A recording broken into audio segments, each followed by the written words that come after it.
నేను ఇవాళ యాదృచ్ఛికంగా ఉదయం వేళ ఎందుకో పుస్తకాల బీరువా దగ్గర నించుని చంద్రశేఖర పరమాచార్య స్వామి వారి యొక్క పాదాలు కనపడుతున్నటువంటి ఒక పుస్తకం ఒకటి నా దగ్గర ఉంటే ఆ పుస్తకాన్ని తీసి యథాలాపంగా ఇలా అన్నారు. అంటే ప్రదోషవేళయందు శివనామమును చెప్పినటువంటి వాడు పొందేటటువంటి ఫలితమేమో వాక్కుల చేత చెప్పటము సాధ్యము కాదు. ప్రదోషవేళయందు చెప్పబడినటువంటి శివనామము యొక్క ఫలితమును చెప్పే ప్రయత్నమును కూడా చేయరాదు. ఎందుచేత అంటే అంత గొప్ప ఫలితం వస్తుంది కనుక. స్వయంగా చంద్రశేఖర పరమాచార్య స్వామి వారు చెప్పినటువంటి మాటలున్న పేజీ నాకు అలవోకగా కనబడితే నేను ఎంతో సంతోషించాను. ఫోన్లే నిన్ననే అనుకోకుండా నేను ఈ మాట అన్నాను. ప్రదోషవేళలో శివనామం చెప్పుకున్నటువంటి ఫలితం మనకి అనుభవంలోకి వచ్చిన తర్వాత తెలుస్తుంది దాని గొప్పతనం ఏమిటోనని ఇవాళ మనకి యాదృచ్ఛికంగా ఇది గురువుల నోటి వెంట వచ్చిన మాటగా పుస్తకంలో కనపడింది. ఇది చాలా ఆనందదాయకమైన విషయం అని అనుకున్నాను. కనుక మనం ఇప్పుడు చక్కగా సంతోషంతో పూనికతో భక్తితో ప్రదోషవేళ కనుక ఆ శివాష్టోత్తరాన్ని చదివి తదనంతరము ప్రవచనాన్ని ప్రారంభం చేసుకుందాం.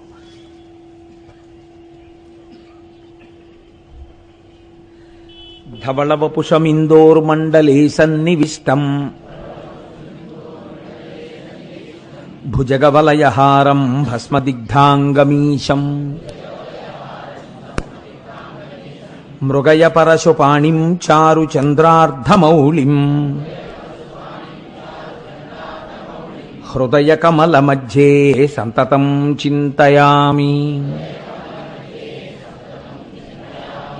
చారు చంద్రార్ధమౌళిం అంటారు ధ్యానంలో. చంద్రమౌళీశ్వరుడిగా ఆరాధన చేస్తారు.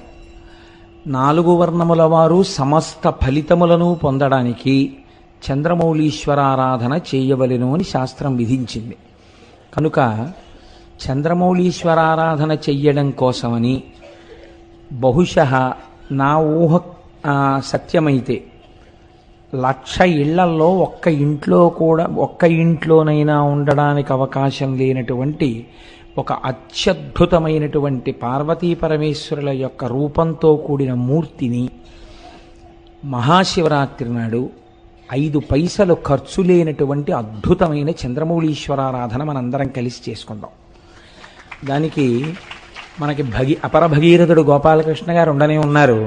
ఆ కార్యక్రమాన్ని ఆయనకి చెప్పేస్తే ఆయనే తంటాలు పడి అన్నీ ఏర్పాట్లు చేసుకుంటారు. మనందరం హాయిగా కూర్చుని 5 పైసలు ఖర్చు లేకుండా అని నేను అనేశాను కాబట్టి ఇంకా దానికి ఏం ఉండదన్నమాట ఖర్చు. అలా చేసుకోవడం గోపాలకృష్ణ గారి బాధ్యత, ఇంకా మనకే సంబంధం లేదు. ఆయనకి నా ఎందున్న గౌరవం అటువంటిది. ఇంత మాట వీడన్నాడు ధూర్తతనంగా ఆయన అనుకోరు, దాన్ని అమలు చేయడానికి ప్రయత్నిస్తారు.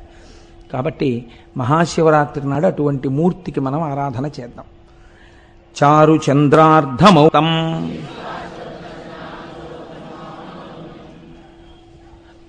నిన్నటి రోజున భీమః అన్న నామంతో ఆ భీమేశ్వరలింగం ఎలా ఆవిర్భవించింది అన్నదాన్ని మీకు నేను విజ్ఞాపన చేశాను. దాని యందు 2 ఉంటాయి. ఒకటి ఆయన అటువంటి గొప్ప శాసనాన్ని చెయ్యగలగడం, అటువంటి ప్రభంజనుడైనటువంటి వాయుదేవుడు మన శరీర కార్యములను నిర్వర్తించుట యందు ఎలా సహాయపడాలని శంకరుడు శాసనం చేస్తే ఔదల దాల్చి నిర్వహిస్తున్నాడో అంత గొప్పగా తన తేజస్సు చేత సమస్తాన్ని బూది చేయగలిగినటువంటి అగ్నిహోత్రుడు ఈశ్వర శాసనాన్ని ఔదల దాల్చి యజ్ఞమునందు హవ్యవాహనుడుగా, పితృకార్యముల యందు పిండమును తీసుకెళ్లేటటువంటి వాడిగా, అలాగే మన ఇంట్లో తెల్లవారి లేస్తే అన్నాన్ని పచనం చేసేవాడిగా, హవ్యం వహతి దేవానాం కవ్యం కవ్యాసినామపి పాకంచ కురుతే వహ్ని శంకరశైవ శాసనాత్ అని లింగపురాణంలోంచి అనుసంధానం చేసుకుంటూ మనం ఆయన ఎలా జగత్తుని శాసించగలిగినటువంటి వాడు అన్నదాని గురించి ఆ భీమేశ్వర నామంతో స్వామి ఆవిర్భవించినటువంటి స్వరూపం గురించి మీకు విజ్ఞాపన చేసి ఉన్నాను. ఇవాల్టి రోజున త్రయంబక క్షేత్రం గురించి, త్రయంబకేశ్వరుడి గురించి మీకు 4 మాటలు చెప్పేటటువంటి ప్రయత్నం చేస్తాను. త్రయంబకం గౌతమీతటే అని మనం అంటాం.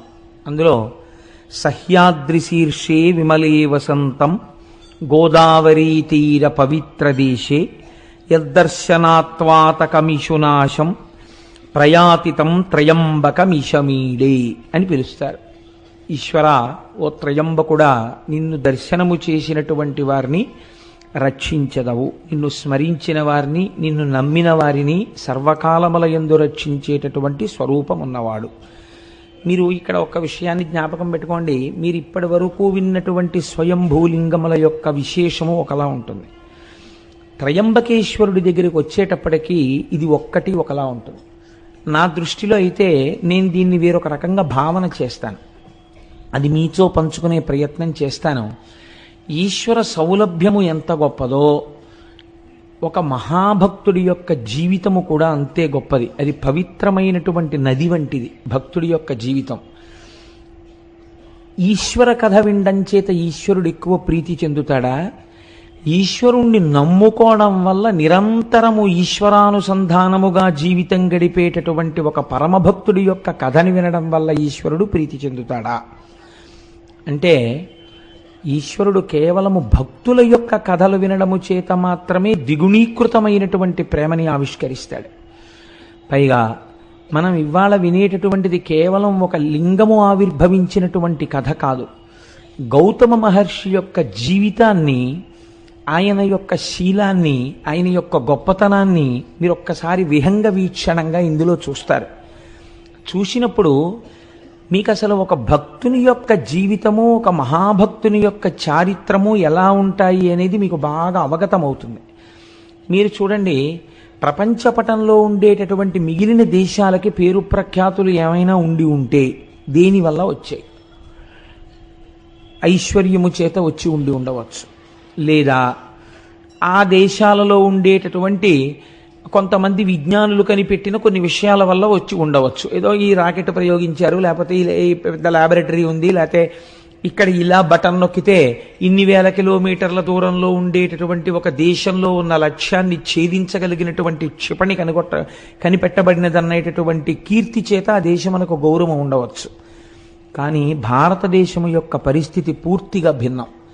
భారతదేశానికి గౌరవం దేనివల్ల అంటే, భౌతికమైన సంపత్తి చేత భారతదేశము గౌరవింపబడలేదు.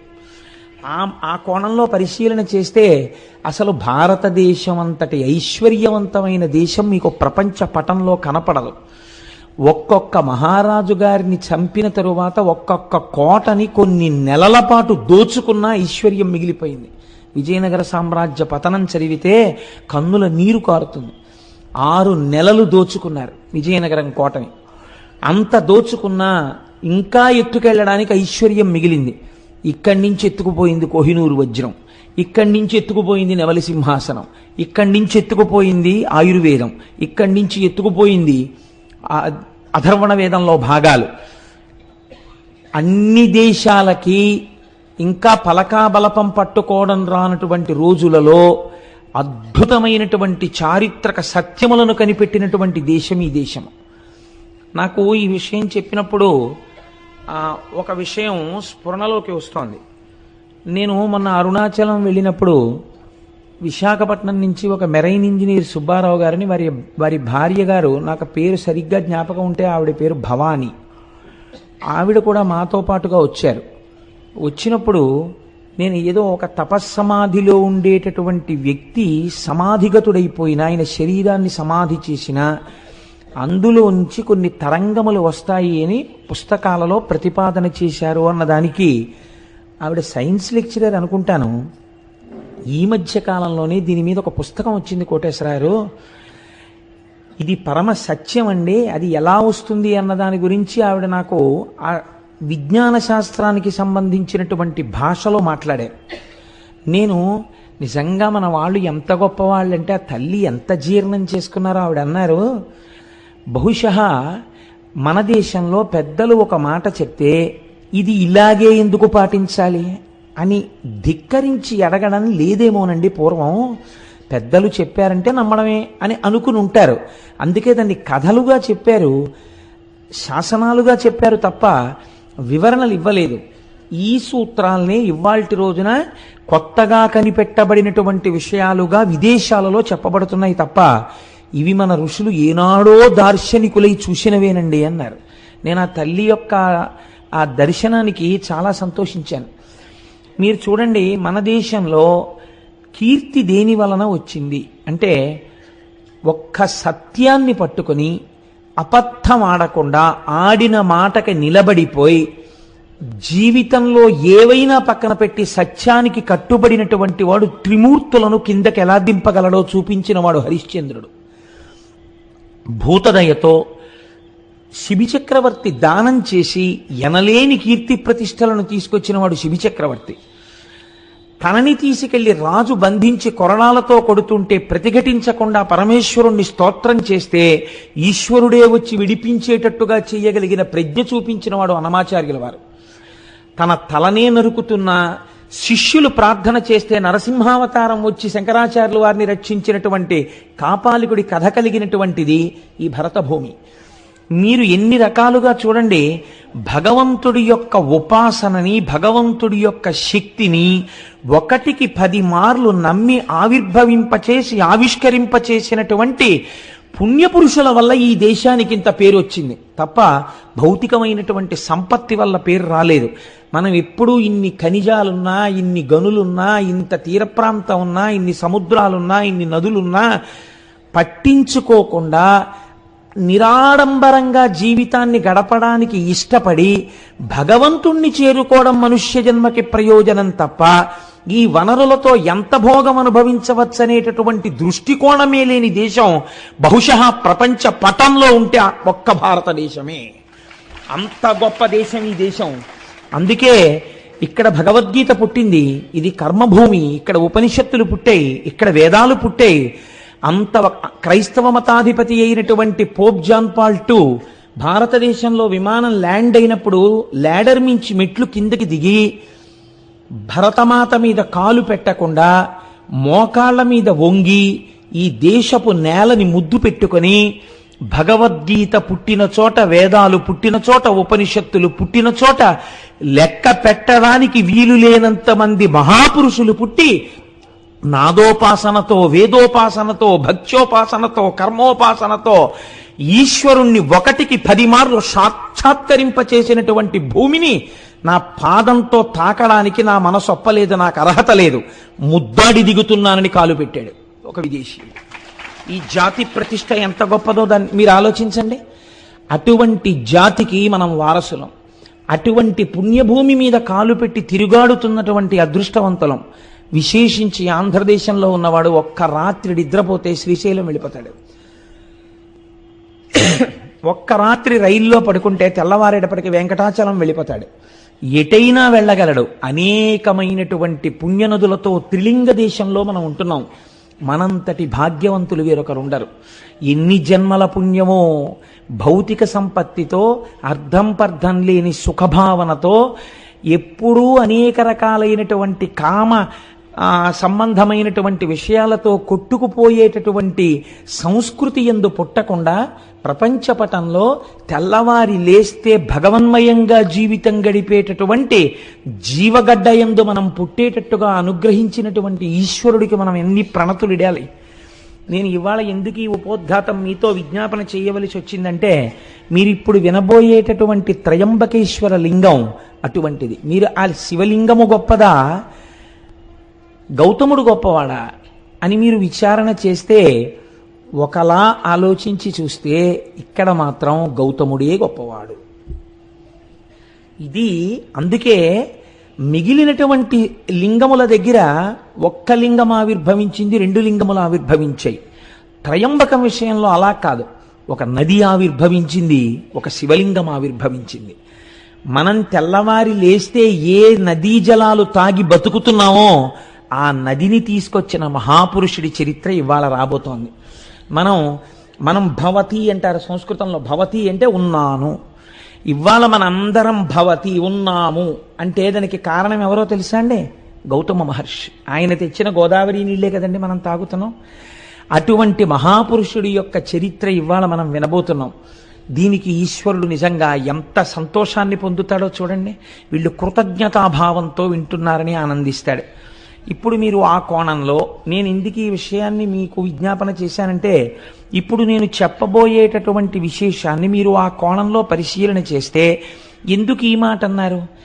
లింగ ఆవిర్భావము కన్నా మహాత్ముని యొక్క జీవితమే గొప్పది ఒకలా చూస్తే అని అన్నారే, అలా ఎక్కడుంది ఇందులో అన్న విచారణ చేస్తూ మీరు వినే ప్రయత్నం చెయ్యండి.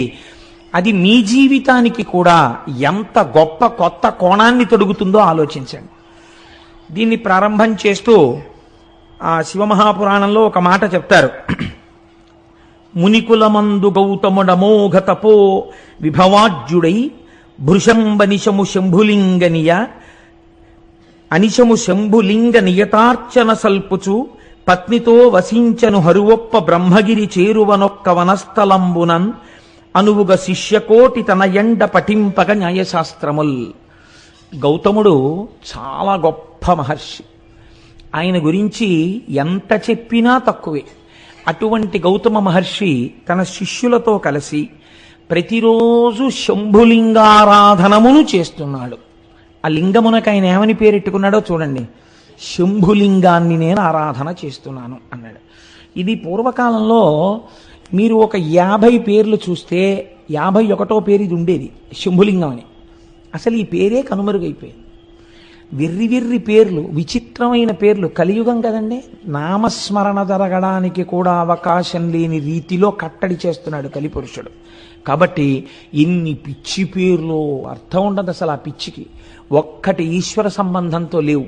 అంత పిచ్చి పిచ్చి పేర్లన్నీ వచ్చేసాయి ఇవాళ రేపు. ఆయన తను ఆరాధన చేసిన లింగమునకు శంభులింగము అని పేరు పెట్టాడు. శంభులింగము అంటే మీకు నేను శంభుహు అన్న నామం దగ్గర వ్యాఖ్యానం చేసి ఉన్నాను. శంభావయతీతి శంభుహు, మంచి భావములను కల్పించగలిగినటువంటి లింగమును ఆరాధన చేశాడు. కాబట్టి ఇప్పుడు ఆయన ఏం కోరుకుని ఉండాలి? మంచి భావనలను కోరుకుని ఉండాలి. ఏమిటా మంచి భావన?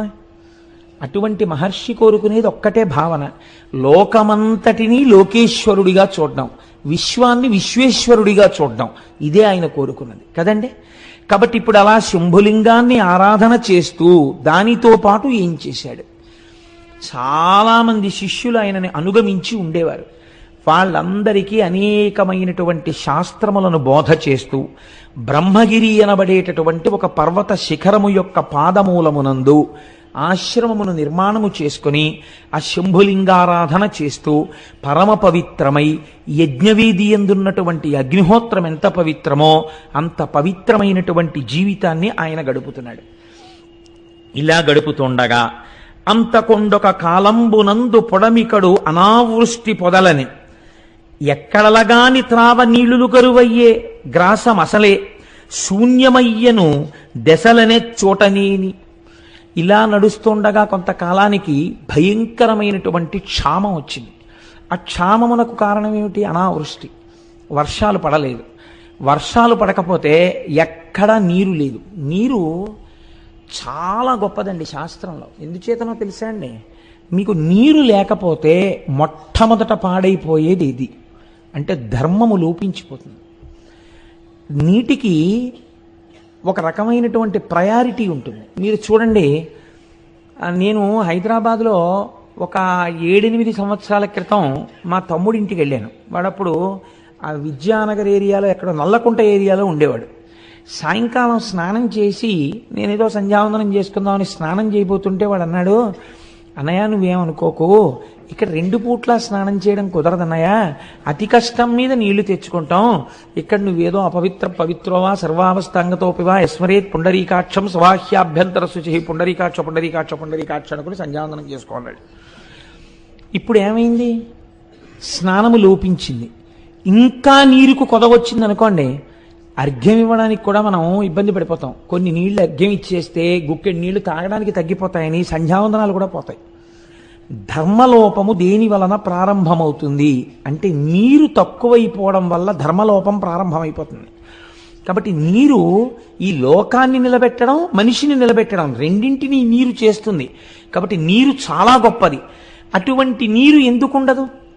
ఒక్కటే కారణం, నీరు ఎందుకు భూమి మీద తగినంత దొరకని రోజులు వస్తాయి అని అడిగితే దీనికి లింగ పురాణం సమాధానం చెప్పింది. సంజీవనము సమస్తస్య జగత సలిలాత్మిక భవ ఇత్యుచ్యతే మూర్తిర్భవస్య పరమాత్మనః అని. భవ అంటే బతికించువాడు, ఏ రూపంలో బతికిస్తాడు? సంజీవనం సమస్తస్య, అన్నిటినీ బతికిస్తాడు. ఎలా? చెట్లు, చామలు, పురుగులు, పుట్ర, మనుషులు అందరూ బతుకుతారు. దేనివల్ల? జగత సలిలాత్మిక, నీటి రూపంలో ఉండి ఆయన బతికిస్తాడు. ఆయనకి ఆగ్రహం కలిగిందనుకోండి, వర్షపు చుక్క పడదు. నాకు తెలిసి నేను ఉద్యోగంలో చేరినటువంటి ఒక 5-6 సంవత్సరాల వరకు కూడా మినరల్ వాటర్ బాటిల్ కొనుక్కోవడం అనేటటువంటిది తెలియదు అసలు. మినరల్ వాటర్ బాటిల్ కొనుక్కోవడం అనేటటువంటి సంప్రదాయం బహుశా నాకు తెలిసి ఒక 5-6 ఏళ్ల నుంచే బాగా వృద్ధిలోకి వచ్చిందేమో అనుకుంటున్నాను. నీళ్లు పడకపోవడం, అతిసారం రావడం, ఎక్కడ పడితే అక్కడ నీళ్లు తాకండి అనడం, ఆ లోపల ఎటువంటి నీళ్లు పోసినా ఏదో నమ్మేసో సీసా కొనుక్కోవడం, 15 రూపాయలు ఇచ్చి. సీసాలు నీళ్లు 15 రూపాయలంటే ఎప్పుడైనా మన వెనకతరం వాళ్ళని అడగండి, ఈ సీసా నీళ్లు 15 రూపాయలు పెట్టి కొన్నామని వాళ్ళు తెల్లబోతారు. అసలు చలివేంద్రాలు పెట్టి ఎవరైనా ఇంటికి రాగానే ఏమంటే కొంచెం దాహం పుచ్చుకుంటారని మజ్జిగిచ్చినటువంటి గడ్డ మీద తాగడానికి నీళ్లు లేవు. నీళ్లు కొనుక్కుని తాగవలసినటువంటి రోజులు వచ్చాయంటే మనం ఎంతగా శివానుగ్రహానికి దూరం అయిపోతున్నామో ఆలోచించండి. ఒకనాడు కూడా ఇలాగే శివానుగ్రహానికి దూరం అయింది లోకం. అదే క్షామము అని పిలిచారు. దీన్ని మీరు త్రయంబకేశ్వర చరిత్ర యందు గట్టిగా పట్టుకోవాలి. అందుకే ఇప్పటికీ లోకమునందు నీరు లేకపోతే సహస్రఘటాభిషేకం అని పరమేశ్వరుడికి చేస్తారు. శివలింగానికి సహస్రఘటాభిషేకం చేస్తే మళ్ళీ వర్షాలు పడతాయని. కాబట్టి చూడండి, లోకంలో నీరు లేదు, క్షామం వచ్చేసింది, ఎక్కడ చూసినా అనావృష్టి. ఇటువంటి పరిస్థితులలో ఒక్కొక్కడు ఎక్కడ నీరు దొరుకుతుందో అక్కడికి వెళ్ళిపోతున్నాడు. వెళ్ళిపోయేటప్పుడు వేటిని వదిలేస్తున్నాడు? వజ్రాలు వదిలేస్తున్నాడు, బంగారం వదిలేస్తున్నాడు, పశువులు వదిలేస్తున్నాడు, గాజులు వదిలేస్తున్నాడు, ఇళ్ళు వదిలేస్తున్నాడు, అన్నీ వదిలేస్తున్నాడు. గుక్కెడు నీళ్లు దొరికే చోటుకి వెళ్ళిపోతున్నాడు. నీరంటే అంత తేలిక కాదండి. నేను నిడదవోలు షటిల్ చేసేవాడిని. నేను నిడదవోలు షటిల్ చేసే రోజుల్లో గోదావరి పుష్కరాలు వచ్చాయి. పుష్కరాలు వస్తే చాలామంది ఆ పైనుంచి పుష్కరాలకి ఇక్కడ బంధువులు ఇళ్ళకి వచ్చి స్నానం చేసి వెళ్తుండేవారు. నేను ఒక రోజున ట్రైన్లో వెళ్ళిపోతుంటే నిడదవోలు ప్యాసింజర్లో నేను కూర్చున్న కంపార్ట్మెంట్లో చాలామంది లేచి కిటికీల దగ్గరికి, డోర్ దగ్గరికి వెళ్ళి అబ్బా ఎన్ని నీళ్ళో ఎన్ని నీళ్ళో ఎన్ని నీళ్ళో అని పొంగిపోతున్నారు. బ్రిడ్జ్ నుంచి ట్రైన్ వెళ్ళిపోతుంటే నాకు చాలా ఆశ్చర్యం అనిపించింది. అది ఎన్ని నీళ్ళో ఎన్ని నీళ్ళో ఏంటి? మనం గోదావరి వచ్చిందంటాం అంతే చాలా క్యాజువల్గా. వీళ్ళు ఎన్ని నీళ్ళో అంటున్నారు ఏంటని, ఎన్ని నీళ్ళో అంటున్నారు ఏంటమ్మా అని అడిగాను. అడిగితే ఇన్ని నీళ్లు మేము చూసి కొన్ని ఏళ్ళు అయిపోయిందండి, ఓ 20 ఏళ్ల క్రితం చూసాం, మేము ఎక్కడో రాయలసీమ నుంచి వచ్చాం గోదావరి పుష్కరాలకి, ఇంత నీటి ప్రవాహం చూసి మేము ఎన్నేళ్ళు అయిందో అన్నారు. వాళ్ళకి తెలుస్తుంది దాని అందం ఏమిటో, వాళ్ళకి తెలుస్తుంది అందులో తృప్తి ఏమిటో. మనం గౌతమ మహర్షి అనుగ్రహంతో కావలసినన్ని నీళ్లు పొందుతున్నాం కాబట్టి ఆ మహర్షిని కూడా తలుచుకోవడం మానేశాం. అక్కర్లేని విగ్రహాలు త్రిలింగ దేశంలో ఎన్నున్నాయో. ఇంతగా మనకి గౌతమీ నదిని తీసుకొచ్చి దాహార్తిని తీరుస్తున్నటువంటి గౌతమ మహర్షి యొక్క విగ్రహ ప్రతిష్ఠ జరిగినటువంటి ఆలయాలు ఈ ప్రాంతాల్లో ఎన్నున్నాయి నాకు చూపించండి. ఇది మన కృతజ్ఞత. ఎందుకు శివుడు అనుగ్రహించాలి మనని? కాబట్టి వాటర్ బాటిల్స్ కొనుక్కోవలసి వచ్చిందంటే కొనుక్కోవలసి వస్తుంది కదండి. కాబట్టి ఇప్పుడు ఏమైంది? కొంతకాలానికి భయంకరమైనటువంటి అనావృష్టి చేత లోకం బాధపడుతోంది. ఇటువంటి అపారమైనటువంటి బాధ చేత లోకంలో ఉన్న వాళ్ళందరూ వెళ్ళిపోతున్నారు. వెళ్ళిపోతుంటే ఆయన చూశాడు. చూసి అయ్యయ్యో ఇలా అయిందేమిటి, నేను ఎలా అయినా ఈ లోకము యొక్క బాధని తీర్చే ప్రయత్నం చేస్తాను అన్నాడు. ఇది ఎందుకండి గౌతముడికి? మీరు కొంచెం జాగ్రత్తగా ఆలోచించండి. తోచనమ్మ తోడికోడలు పుట్టింటికి వెళ్ళిందని, అనావృష్టి వచ్చి వర్షాలు లేక లోకంలో అందరూ బాధపడి చచ్చిపోతుంటే వెళ్ళిపోతుంటే, ఈ నీరు లేకుండా జీవులు పడుతున్న బాధ నేను తీర్చే ప్రయత్నం చేస్తానని గౌతముడు ఎందుకు అనాలి? ఇదే ఆయన చేసినటువంటి శంభులింగారాధనము. నాకు తపశ్శక్తి ఉంది కాబట్టి నేను ఇలా అంటే అందులోకి నీళ్ళు వచ్చేస్తే గొప్ప కాదు. రమణ మహర్షి తిరువణ్ణామల ఎంత ఎండిపోయింది ఒకప్పుడు. రమణాశ్రమంలో ఉన్నవాళ్ళు కూడా వెళ్ళిపోతున్నారు. వెళ్ళిపోతుంటే రమణుల దగ్గరికి వచ్చి చెప్పారు, అందరూ వెళ్ళిపోతున్నారండి, నీళ్లు లేవన్నారు. అంటే రమణులు అన్నారు, వెళ్ళిపోవడం ఎందుకు, నీళ్లు లేకపోతే వెళ్ళిపోతారా, ఈశ్వర కృప ఉంటే నీళ్ళు ఎందుకు రావు అని అక్కడ గొంతు కూర్చుని 4 చారలు మట్టి తీశారు. ఇలాగా అంతే జల పుట్టింది. అదే రమణబావి అని పిలుస్తారు. తిరువణ్ణామల ఎంత ఎండిపోతుంది, రమణాశ్రమంలో ఉన్న రమణబావి ఎండదు. దానికి కావ్యకంఠ గణపతి ముని పేరు పెట్టారు, రమణతీర్థము అని పేరెట్టారు దానికి. కాబట్టి మహాపురుషులు సృష్టించగలరు, వారి తపశ్శక్తి చేత వారు సంకల్పం చేస్తే వస్తుంది. గౌతమ మహర్షి తలుచుకుంటే రోజు ఒక కొండ నీళ్లు తేలేంటి, ఆదిశంకరాచార్యులు వారు తలుచుకుంటే పూర్ణానదినే అమ్మగారి స్నానానికి తీసుకొచ్చారే, అటువంటిది ఓ కొండ నీళ్లు ఆయన తన కోసం తెచ్చుకోలేరా? ఆయన బాధ అది కాదు, ఆయన బాధ లోకం కోసం. ఇది విశ్వమునందు విశ్వేశ్వరుని చూచుట, లోకమునందు లోకేశ్వరుని చూచుట. తను పూజామందిరంలో కూర్చుని బాగా పూజ చేసేసి, అయ్య బాబోయ్ ఏమి పూజండి అనేటట్టుగా పూజ చేసి, నియుజ్యమానాస్సు గజాస్సు హస్తా సకేశ్చరా స్తోచల పత్రహస్తా బభూవ దేవీ చ కృతాసు హస్తా లక్ష్మీస్తథా పద్మిని పద్మహస్తా అంటారు సుందరకాండలో వాల్మీకి మహర్షి. పూజామందిరంలోనేమో లక్ష్మీదేవికి పూజ, బయటికి వచ్చేమో సీతమ్మ తల్లిని బాధపెడుతూ ఉండడం. ఎందుకు వచ్చిన దిక్కుమాలిన పూజ? అది కాదు పూజ అంటే. తాను లోకమునందు ఒక భాగము, ఈ లోకము ఈశ్వర స్వరూపము. కాబట్టి లోకము బాధపడితే ఇది ఈశ్వరుడి బాధ. కాబట్టి నేను లోకమును రక్షించాలి, అది నా పూజలో అంతర్భాగము అని ఆయన అనుకున్నాడు. ఇది ఆయన చేసినటువంటి శంభులింగారాధన. కాబట్టి ఇప్పుడు ఆయన జలముల యొక్క అధిదేవతను గురించి తపస్సు చేశాడు. మీకు ఏ అవసరం వస్తే ఆ అవసరాన్ని తీర్చగలిగినటువంటి వారి దగ్గరికి వెళ్ళాలి. ఇంట్లో దొంగలు పడ్డారనుకోండి, ఫైర్ ఆఫీస్కి వెళ్ళకూడదు కదా, ఇల్లు అంటుకుంటే ఫైర్ ఆఫీస్కి వెళ్ళాలి. అదేంటంటే మా దగ్గరికి వచ్చారంటే మీరు ఖాళీగా ఉన్నారని వచ్చామంటే అంటే వాళ్ళు ఏం చేస్తారు? ఇంట్లో దొంగలు పడితే పోలీస్ ఆఫీస్కి వెళ్ళాలి. ఈశ్వరుడు లోకం కృతజ్ఞతతో ప్రవర్తిస్తోంది. కృతజ్ఞులైనటువంటి వారికి ఎందుకు ఉపకారం చెయ్యాలి? వీళ్ళ బుద్ధి మరల్చాలంటే నేను వీళ్ళని శిక్ష వెయ్యాలి. తండ్రి కొడుకుని మార్గంలో తేవడానికి ఎలా శిక్షిస్తాడో అలా నేను శిక్షించాలి. కాబట్టి మీరు వర్షించకండి అని ఆజ్ఞాపించాడు. నువ్వు తపస్సు చేశావు, నేను సంతోషించాను, కానీ నేను మాత్రం వర్షించడం కుదరదు, జల సమృద్ధిని లోకమునకు ఇవ్వను. మీరు చాలా జాగ్రత్తగా గమనించండి ఇందులో ఒక విషయాన్ని. మనకి ఈశ్వరుడు ఇచ్చాడు కదా అని అనుభవించుకుంటూ వెళ్ళిపోతే, అందుకే సనాతన ధర్మమునందొక్కదాని యందు మాత్రమే అగ్నికార్యం ఉంది, ఇంకా మీకు ఎక్కడా లేదు. ఇది అగ్నికార్యంలో అగ్నిహోత్రుణ్ణి పిలిచి, హవ్యవాహనాన్ని పిలిచి, మీరు అనుభవిస్తున్నటువంటి భోగములన్నీ దేవతల యొక్క అనుగ్రహము చేత వస్తున్నాయి కాబట్టి ఆ దేవతలకి హవిస్సులు మీరు ఇవ్వాలి. ఆ హవిస్సుని దేవతలు అందుకుంటారు. అందుకుని వారు మీ పట్ల కృతజ్ఞులై, చూడండి తిన్న ఇంటికి వాసాలు లెక్కెట్టాడంటారు. మీరు హవిస్సు ఇవ్వడం అంటే వాళ్ళకి భోజనం పెట్టడం. వాళ్ళు భోజనం చేశారనుకోండి, వాళ్ళు మీ పట్ల సంతుష్టులవుతారు, వాళ్ళు మీకు అపకారం చేయరు, వాళ్ళు మీకు తిరిగి ఉపకారం చేస్తారు. ఎవరెవరు ఏం చెయ్యగలరో ఆ ఉపకారాన్ని వాళ్ళు చేస్తారు. పర్జన్యుడు వర్షాన్ని కురిపిస్తాడు, భూమి సస్యశ్యామలమవుతుంది, వాయుదేవుడు చక్కగా వీస్తాడు, ప్రభంజనుడు కాకుండా లోకమంతా సుభిక్షంగా ఉంటుంది. అందుకే అగ్నికార్యం చేయడం, యజ్ఞం చెయ్యడం, యాగం చెయ్యడం ఈ జాతికి మాత్రమే ఉన్న సొత్తు. అందుకే ఇది కర్మభూమి. తాను బ్రతకడం కాదు, 10 మందిని బ్రతకడం నేర్పించినటువంటి భూమి ఈ భూమి. ఎప్పుడు యాగాలు యజ్ఞాలు మానేశారో అప్పుడే దేశానికి క్షామం బయలుదేరింది. అందుకే మనం చూడండి రేపు ఏం చేస్తున్నాం, 3 క్రతువులు చేస్తున్నాం. ఒకటి సుబ్రహ్మణ్యుడికి పాలాభిషేకం. మీరు వింటారు, మళ్ళీ ఇప్పుడు నేను చరిత్రచరణం అవుతుంది. ఆ కావిడి ఎత్తితే చాలంతే, 12 తరాల తర్వాత ఎప్పుడో వంశం పెరగకుండా రావలసినటువంటి ప్రమాదాన్ని ఇప్పుడు తీసేస్తాడు ఆ కావిడిని ఎత్తిన వాడికి సుబ్రహ్మణ్యుడు. ఆ పాలు అభిషేకం చేస్తారు, మూర్తి చల్లబడుతుంది.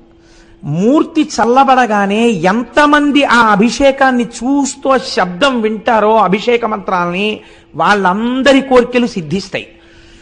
దేవతల్ని పిలిచి హవిస్సిస్తారు, అగ్నిహోత్రంలో హోమం చేస్తారు. ఆ రోజున చేసినప్పుడు ఆయన ఈ గోత్రనామాలతో హవిస్సు పుచ్చుకుంటాడు. పుచ్చుకున్న తర్వాత వీళ్ళందరికీ ఆయన యోగక్షేమాలు చూస్తాడు.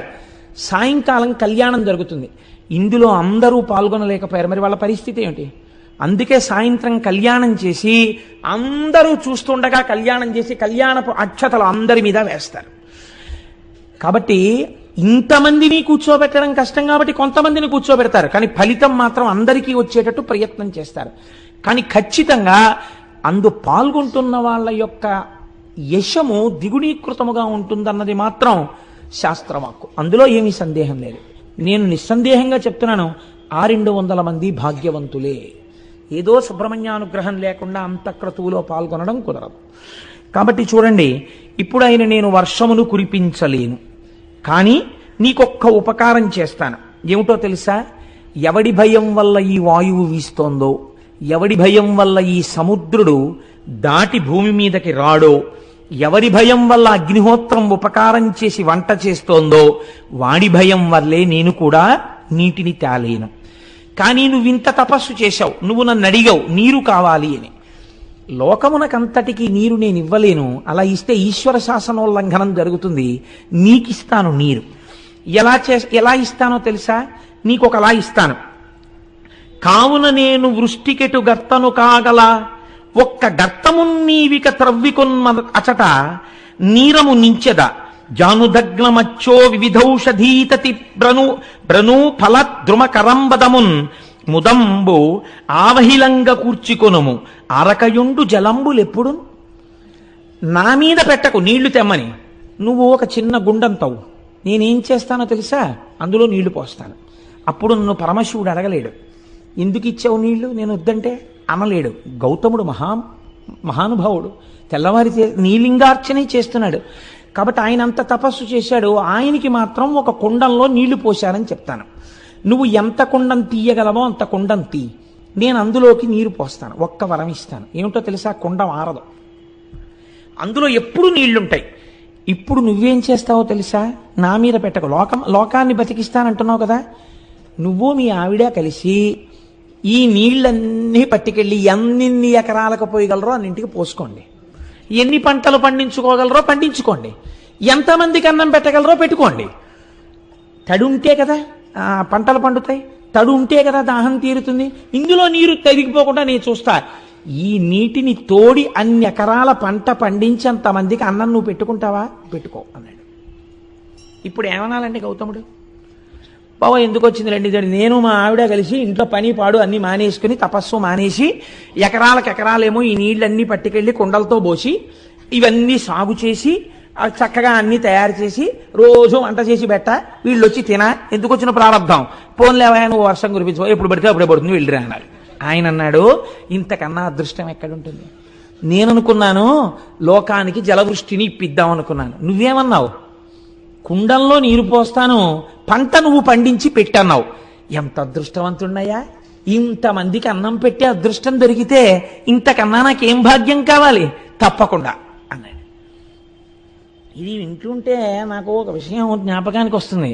పూర్వకాలంలో పుట్టిన వాళ్ళే 12 మందో 14 మందో సంతానం ఉండేవారు. ఇంకా ఎప్పుడు బావగారి పిల్లలో మరిదిగారి పిల్లలో ఇంట్లో చదువుకునేవారు. ఇది కాక ఓ 2 3 పేద విద్యార్థులకి వారాలు అన్నం పెడుతుండేవారు. ఇంటికొచ్చిన అతిథిని మీరు ఎప్పుడు ఎడతారో అని మళ్ళీ అడగడం తెలియదు. వాళ్ళు నెలలు ఉంటుండేవారు, వాళ్ళకి వండి పెడుతుండేవారు. ఇన్ని చేస్తున్నా ఎంత సంతోషంగా వాళ్ళ జీవితాలు వెళ్ళిపోయాయో. ఒక్కనాడు లేదన్న బాధ లేకుండా వాళ్ళు సంతోషంగా గడిపేశారు. ఇంత అలిసిపోయేవారు, రాత్రి ఇలా వెళ్ళి పడుకోగానే నిద్రపోయేవారు, మళ్ళీ తెల్లవారు లేచేవారు, సంతోషంతో కార్యక్రమం చేసేవారు. ఇంతమందికి పెట్టగలిగిన చెయ్యిందని సంతోషించేవారు. అలా వాళ్ళ రోజులు వెళ్ళిపోయాయి. కాబట్టి ఇప్పుడు గౌతముడు చాలా సంతోషించాడు. తప్పకుండా నేను ఆ పని చేసుకుంటానన్నాడు. ఇప్పుడు వరుణుడు ఆ గుండంలో నీరు నింపాడు. ఇప్పుడు గౌతముడు ఏం చేశాడో మీరు అవధరించండి. నాకు నిజంగా ఆశ్చర్యంగా ఉంటుంది ఇది చదువుతుంటే. ఇది చదివినంత తేలిగ్గా విన్నంత తేలిగ్గా ఉండదు. మీరు మనసులో ఒక్కసారి భావన చెయ్యండి ఆయన ఉదారత. ఇదంతా ఎవరెవరు చేశారు? ఆయన భార్య అంతే.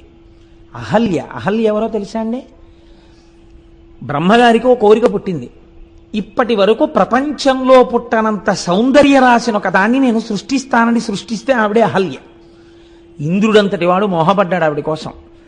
అటువంటి అహల్య అంత సౌందర్య రాసి ఈ నీళ్లు కావిళ్ళలో ఎత్తుకుని 1 ఎకరమా 2 ఎకరాలా 100 ఎకరాలకి నీళ్లు పోసి సాగు చేయడం ఏమీ కర్మ.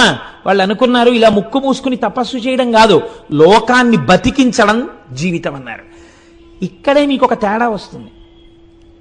మిగిలిన ప్రపంచ దేశాలు అన్నాయే మాకుంది కాబట్టి మేము సేవ చేస్తున్నాం అన్నారు. వాళ్ళు సేవ అన్న మాట వాడారు. మన వాళ్ళు ఆ మాట వాడలేదు. ఇది లోకేశ్వరోపాసన అన్నారు వాళ్ళు. ఇది మేము సేవ చేయట్లేదు, మేము లోకమనందు ఈశ్వరుణ్ణి చూసి ఈశ్వరుణ్ణి ఆరాధిస్తున్నాం ఈ రూపంలో. అందుకే మన వాళ్ళు ఇచ్చినవాడు పుచ్చుకున్న వాడికి దండం పెట్టడు, ఇస్తున్నవాడు పుచ్చుకున్న వాడికి దండం పెడతాడు. పుచ్చుకున్నవాడు ఇచ్చినవాడికి దండం పెట్టాలా, ఇచ్చేవాడు పుచ్చుకున్నవాడికి దండం పెట్టాలా? పుచ్చుకున్నవాడికే పెడతాడు. అందుకే చూడండి, దానం చేసి పుచ్చుకున్నవాడికి దండం పెడతారు. ఎందుకు పెడతారు? నువ్వు పుచ్చుకోకపోతే నాకు ఊర్ధ్వలోకాల్లో కావలసిన పుణ్యం ఎక్కడి నుంచి వస్తుంది? భవతే విష్ణుస్వరూపాయతే తత్ ప్రామాణ్య విధే త్రిపాదస్య ధరణిం దాస్యామి అంటారు. భవతే విష్ణుస్వరూపాయతే, ఆ ఈశ్వరుడు, ఆ విష్ణు భగవానుడు నన్ను ఉద్ధరించడం కోసమని, నన్ను నా యందు పుణ్యమును పెంచడం కోసమని ఈ రూపంతో వచ్చి ఎదురుగుండా నిలబడి నా దగ్గర పుచ్చుకుని నాకు పుణ్యం ఇచ్చాడు. కాబట్టి నీకే నా నమస్కారం అని నమస్కరించింది ఈ జాతి. ఇంత సంస్కార బలంతో సేవించడం ఏ దేశానికి తెలియదు. వాతలు పెట్టుకుని అనవసరంగా మన వాళ్ళు లేనిపోని పొందెచ్చుకుంటారు. ఇది మన జాతికి చెందిన ఉపాసన. అలాంటి పిచ్చి పిచ్చి మాటలు ఈ జాతి సంస్కారంలోనే లేవు. మాకుంది, మేము ఎవడికో పెడుతున్నాం, మేము అలాంటి సేవలు చేశాం, ఇలాంటి సేవలు చేశాం, పేపర్లలో వేసుకోవడం, ఇది ఈ జాతి సంస్కారము కాదు. ఈ చేత్తో ఇచ్చింది ఈ చేతికి తెలియదు. అంత గుప్తమైన దానాలు చేశారు, అంత అందంగా చేసేశారు. కృష్ణదేవరాయల వారు ఎక్కడికి వెళ్ళినా ఎన్ని చేశాడో మహానుభావుడు. ఎక్కడో సింహాచలం పెడితే ఓ చోట ఓ గోడ మీద ఇలా ఉంటుందంతే, ఇన్ని పచ్చల పథకాలు, ఇన్ని మణులు, ఇన్ని ఇచ్చాడు అంతే, బస్.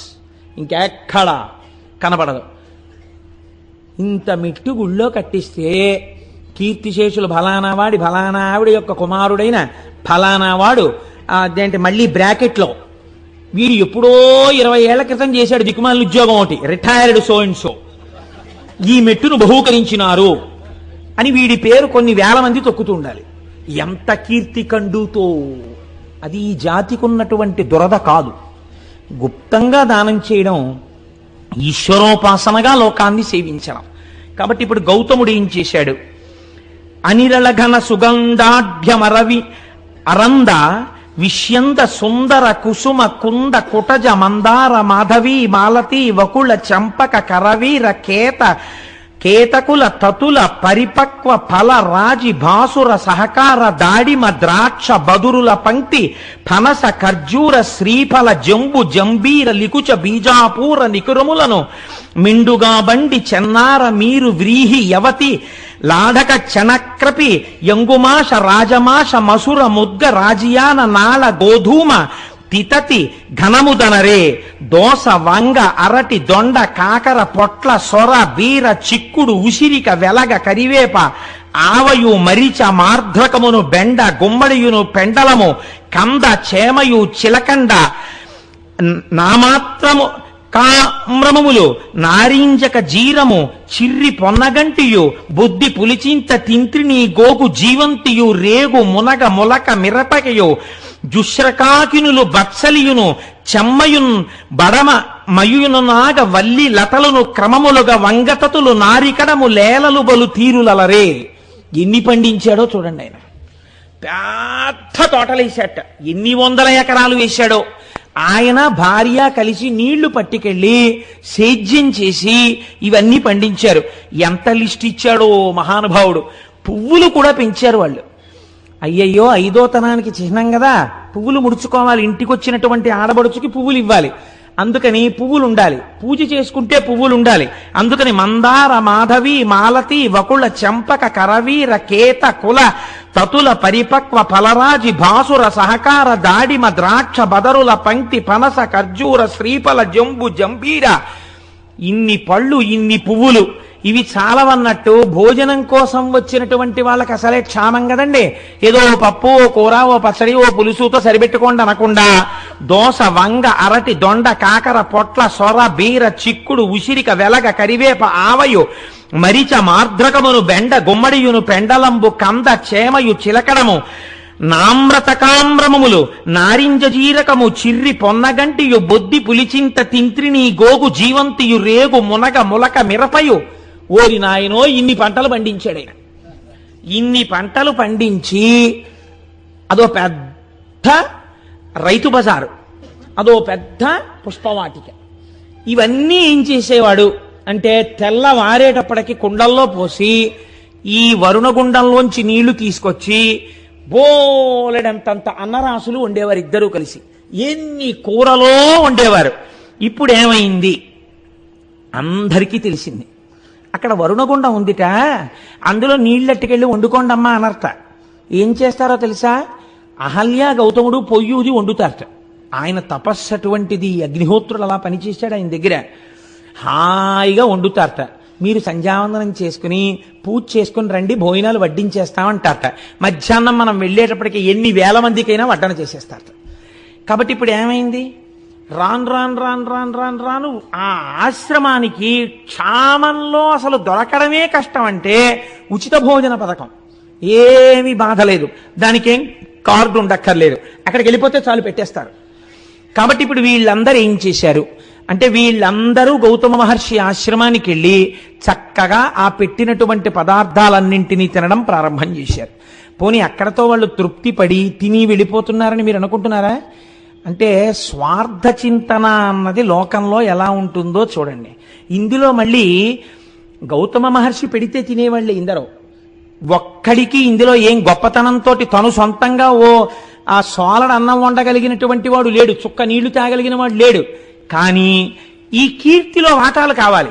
అందుకని ఎవరనుకుంటున్నారా? గౌతముడు మా మేనమామకి వేలు విడిచిన బావమరిది తోడలుడండి. ఎంత అందంగా దిప్పి పొడిచారో తెలుసా అండి లోకం తీరుని. తన తాతకు తమ్ముని కొమరుడు ఒకడొచ్చి అన్నట్ట, నా తాతకి తమ్ముని కొమరుడు అండి గౌతముడు. సంబంధం కలుపుకున్నాడు ఆయన. తన తాతకు తమ్ముని కొమరుని కొడుకంచు ఒక్కండు కూడవచ్చే తన తండ్రి ఎల్లుని చెల్లిటికి మేటి మరదియం చొక్కండు తరలివచ్చే తన మేనమావ వదిన ఎల్లుని బావగారని యొక్కండు కలియవచ్చ తన తోడి ఎల్లుని తండ్రికి మేనయల్లుడంచును ఒక్కడు అరసి డాసే ఇట్లు చుట్టరింకంబుల ఎరుగ చెప్పికొనుచు గుంపులై మునికులజులు ఆండ్రు బిడ్డలతో గౌతమాశ్రమంబు వెదుకుకొనుచు వచ్చిరంతయు విందుమీర. రకరకాల సంబంధాలు పెట్టుకున్నారు ఆయనతో. ఏమిటా అనుబంధం గౌతమ మహర్షికి కూడా తెలియదేమో ఇంతమంది చుట్టాలున్నారని. వీళ్ళు ఎప్పుడన్నా కనపడ్డారా గౌతమ మహర్షికి? ఎప్పుడూ కనపడలేదు. ఎప్పుడు వచ్చారు వీళ్ళందరూ? ఇప్పుడు క్షామం కదా లోకంలో. అందుకని ఎంతంత దూరపు చుట్టరికాలని ఎంతంత దగ్గరగా చెప్పారో చూడండి. చెప్పి వీళ్ళందరూ దగ్గర చేరారు. వయసి గతే కక్కామ వికార శుష్కే నీరే కక్కాసార క్షీణే విత్తే కప్పరివారో జ్ఞాతే తత్వే కస్సంసార అంటారు శంకరాచార్యుల వారు. ఇప్పుడు వీళ్ళందరూ చేస్తున్నదేమి? నా భాషలో చెప్పాలంటే పడి తింటున్నారు కదండి. మనకు మాట ఉంది శాస్త్రంలో, అలా పడి తింటున్నారు ఏమిటండి అంటారు. తగినంత ప్రయోజనము లేకుండా పెడుతున్నారు కదా అని తినేసేటటువంటి వాళ్ళు ఉన్న కొంప వృద్ధిలోకి రాదు కదండి. అంటే పడి తింటున్నారు. పూర్వం అలా తినేవారు కాదు, ప్రయోజనము కొరకు తినేవారు. కాబట్టి అలా అనవసరంగా గుక్కెడు నీళ్లు వేరొక ఇంట తాగేవారు కాదు. ఆ ఇల్లు వృద్ధిలోకి రాదు. దొంగలు వచ్చిన ఇల్లు ఎలా పాడవుతుందో అర్థం లేకుండా చుట్టాల దాడి జరిగిన ఇల్లు కూడా అలాగే పాడవుతుంది. అందుకని అన్ని వేళలా అందరినీ అలా కూర్చోబెట్టుకోవడం కూడా దోషమే నన్ను అడిగితే. కాబట్టి ఏమైంది? ఇంతమంది వచ్చి చేరారు గౌతముడి దగ్గరికి. వచ్చి చేరి చక్కగా తింటున్నారు. హాయిగా ఏముందండి, చక్క పువ్వులన్నీ తీసుకొచ్చి ఇస్తున్నారు ప్రతి ఇంటికి. చక్క పూలతో పూజ చేశారో ఏడ్చారో భగవంతుడికి తెలియాలి. పూజ చేస్తే అటువంటి దుర్మార్గపు ఆలోచనలు ఎందుకు వస్తాయి వాళ్ళకి? కాబట్టి హాయిగా వేళ పట్టును తింటున్నారు, పడుకుంటున్నారు. అబ్బే మనవాడే అంటున్నాడు, ఎవరికి వాడేను. సుఖంగా గడిచిపోతున్నాయి రోజులు. ఇక్కడ ఒక మాట అన్నారు, ఎంత గొప్ప మాటో చూడండి. సింగంబు గుహకు చనినే ఇంగును ముత్యముల రాసి జంబుక భూమింకడు వేడుకమై డాయంగా బునుకొలను బొక్కలు అలవడు పెక్కులు. మీరు సింహం ఉండేటటువంటి గుహలోకి వెళ్ళారనుకోండి, ముత్యాలు దొరుకుతాయి. ఎందుకంటే అది ఏనుగుని ఈడ్చుకొచ్చి కుంభస్థలాన్ని బదలగొట్టి తింటుంది కాబట్టి. ముత్యములు దొరికేటటువంటి వాటిల్లో ఏనుగు కుంభస్థలం ఒకటి కాబట్టి ముత్యాలు దొరుకుతాయి. నక్క ఉన్న గుహలోకి వెళ్ళారనుకోండి, అక్కడికి వెళ్ళినప్పుడు దొరికేవి ఎముకలు బొక్కలు, అంటే ఎముకలు మొబికలు దొరుకుతాయి అక్కడ. అదేం తింటుంది? ఏదైనా క్రూరమైన జంతువు వేటాడి వదిలేసిన శేషాన్ని ఈడ్చుకొచ్చి తింటుంది. ఎక్కడికి వెడితే ఏం దొరుకుతాయో అక్కడికి వెళ్ళినప్పుడు అవి దొరకడం ఆ యొక్క ప్రాంత లక్షణం. గౌతముడి దగ్గరికి వెళ్ళినటువంటి వాడికి అటువంటివే దొరికాయి. అయితే మీరు ఒక్కటి ఆలోచించండి. ఇప్పుడు గౌతముడి దగ్గర చేరిన వాళ్ళల్లో రెండు వర్గాలు ఉన్నాయి. ఒకళ్ళు ఈ బంధుత్వం కలుపుకుని వచ్చిన వాళ్ళందరూ అన్నం కోసం వచ్చారు. వాళ్ళకి గౌతముడి తపస్సు కానీ, గౌతముడి మీద భక్తి కానీ, గౌతముడి దగ్గర ఏదో తెలుసుకోవాలన్న కుతూహలం కానీ లేవు. శిష్యులున్నారు కొంతమంది మొట్టమొదటి నుంచి. వాళ్ళు దేనికున్నారు? వాళ్ళు గౌతముడి దగ్గర శాస్త్రం నేర్చుకోవడానికి, భగవంతుడి గురించి తెలుసుకోవడానికి ఉన్నారు. ఇప్పుడు పొడమి విజితేంద్రియుడు, దయాళుడును, మదములేనివాడు, ఉపకారి, ఈ నలుగురు స్తంభముల ఎట్లు దాల్తురు సతత మోపి ఈ జగంబు సంధియమింతలేదు అన్నారు. ఈ జగత్తనబడేటటువంటి భవనము 4 స్తంభాల మీద నిలబడి ఉంది. ఈ నలుగురు ఎవరో తెలుసా? పుడమి విజితేంద్రియుండు.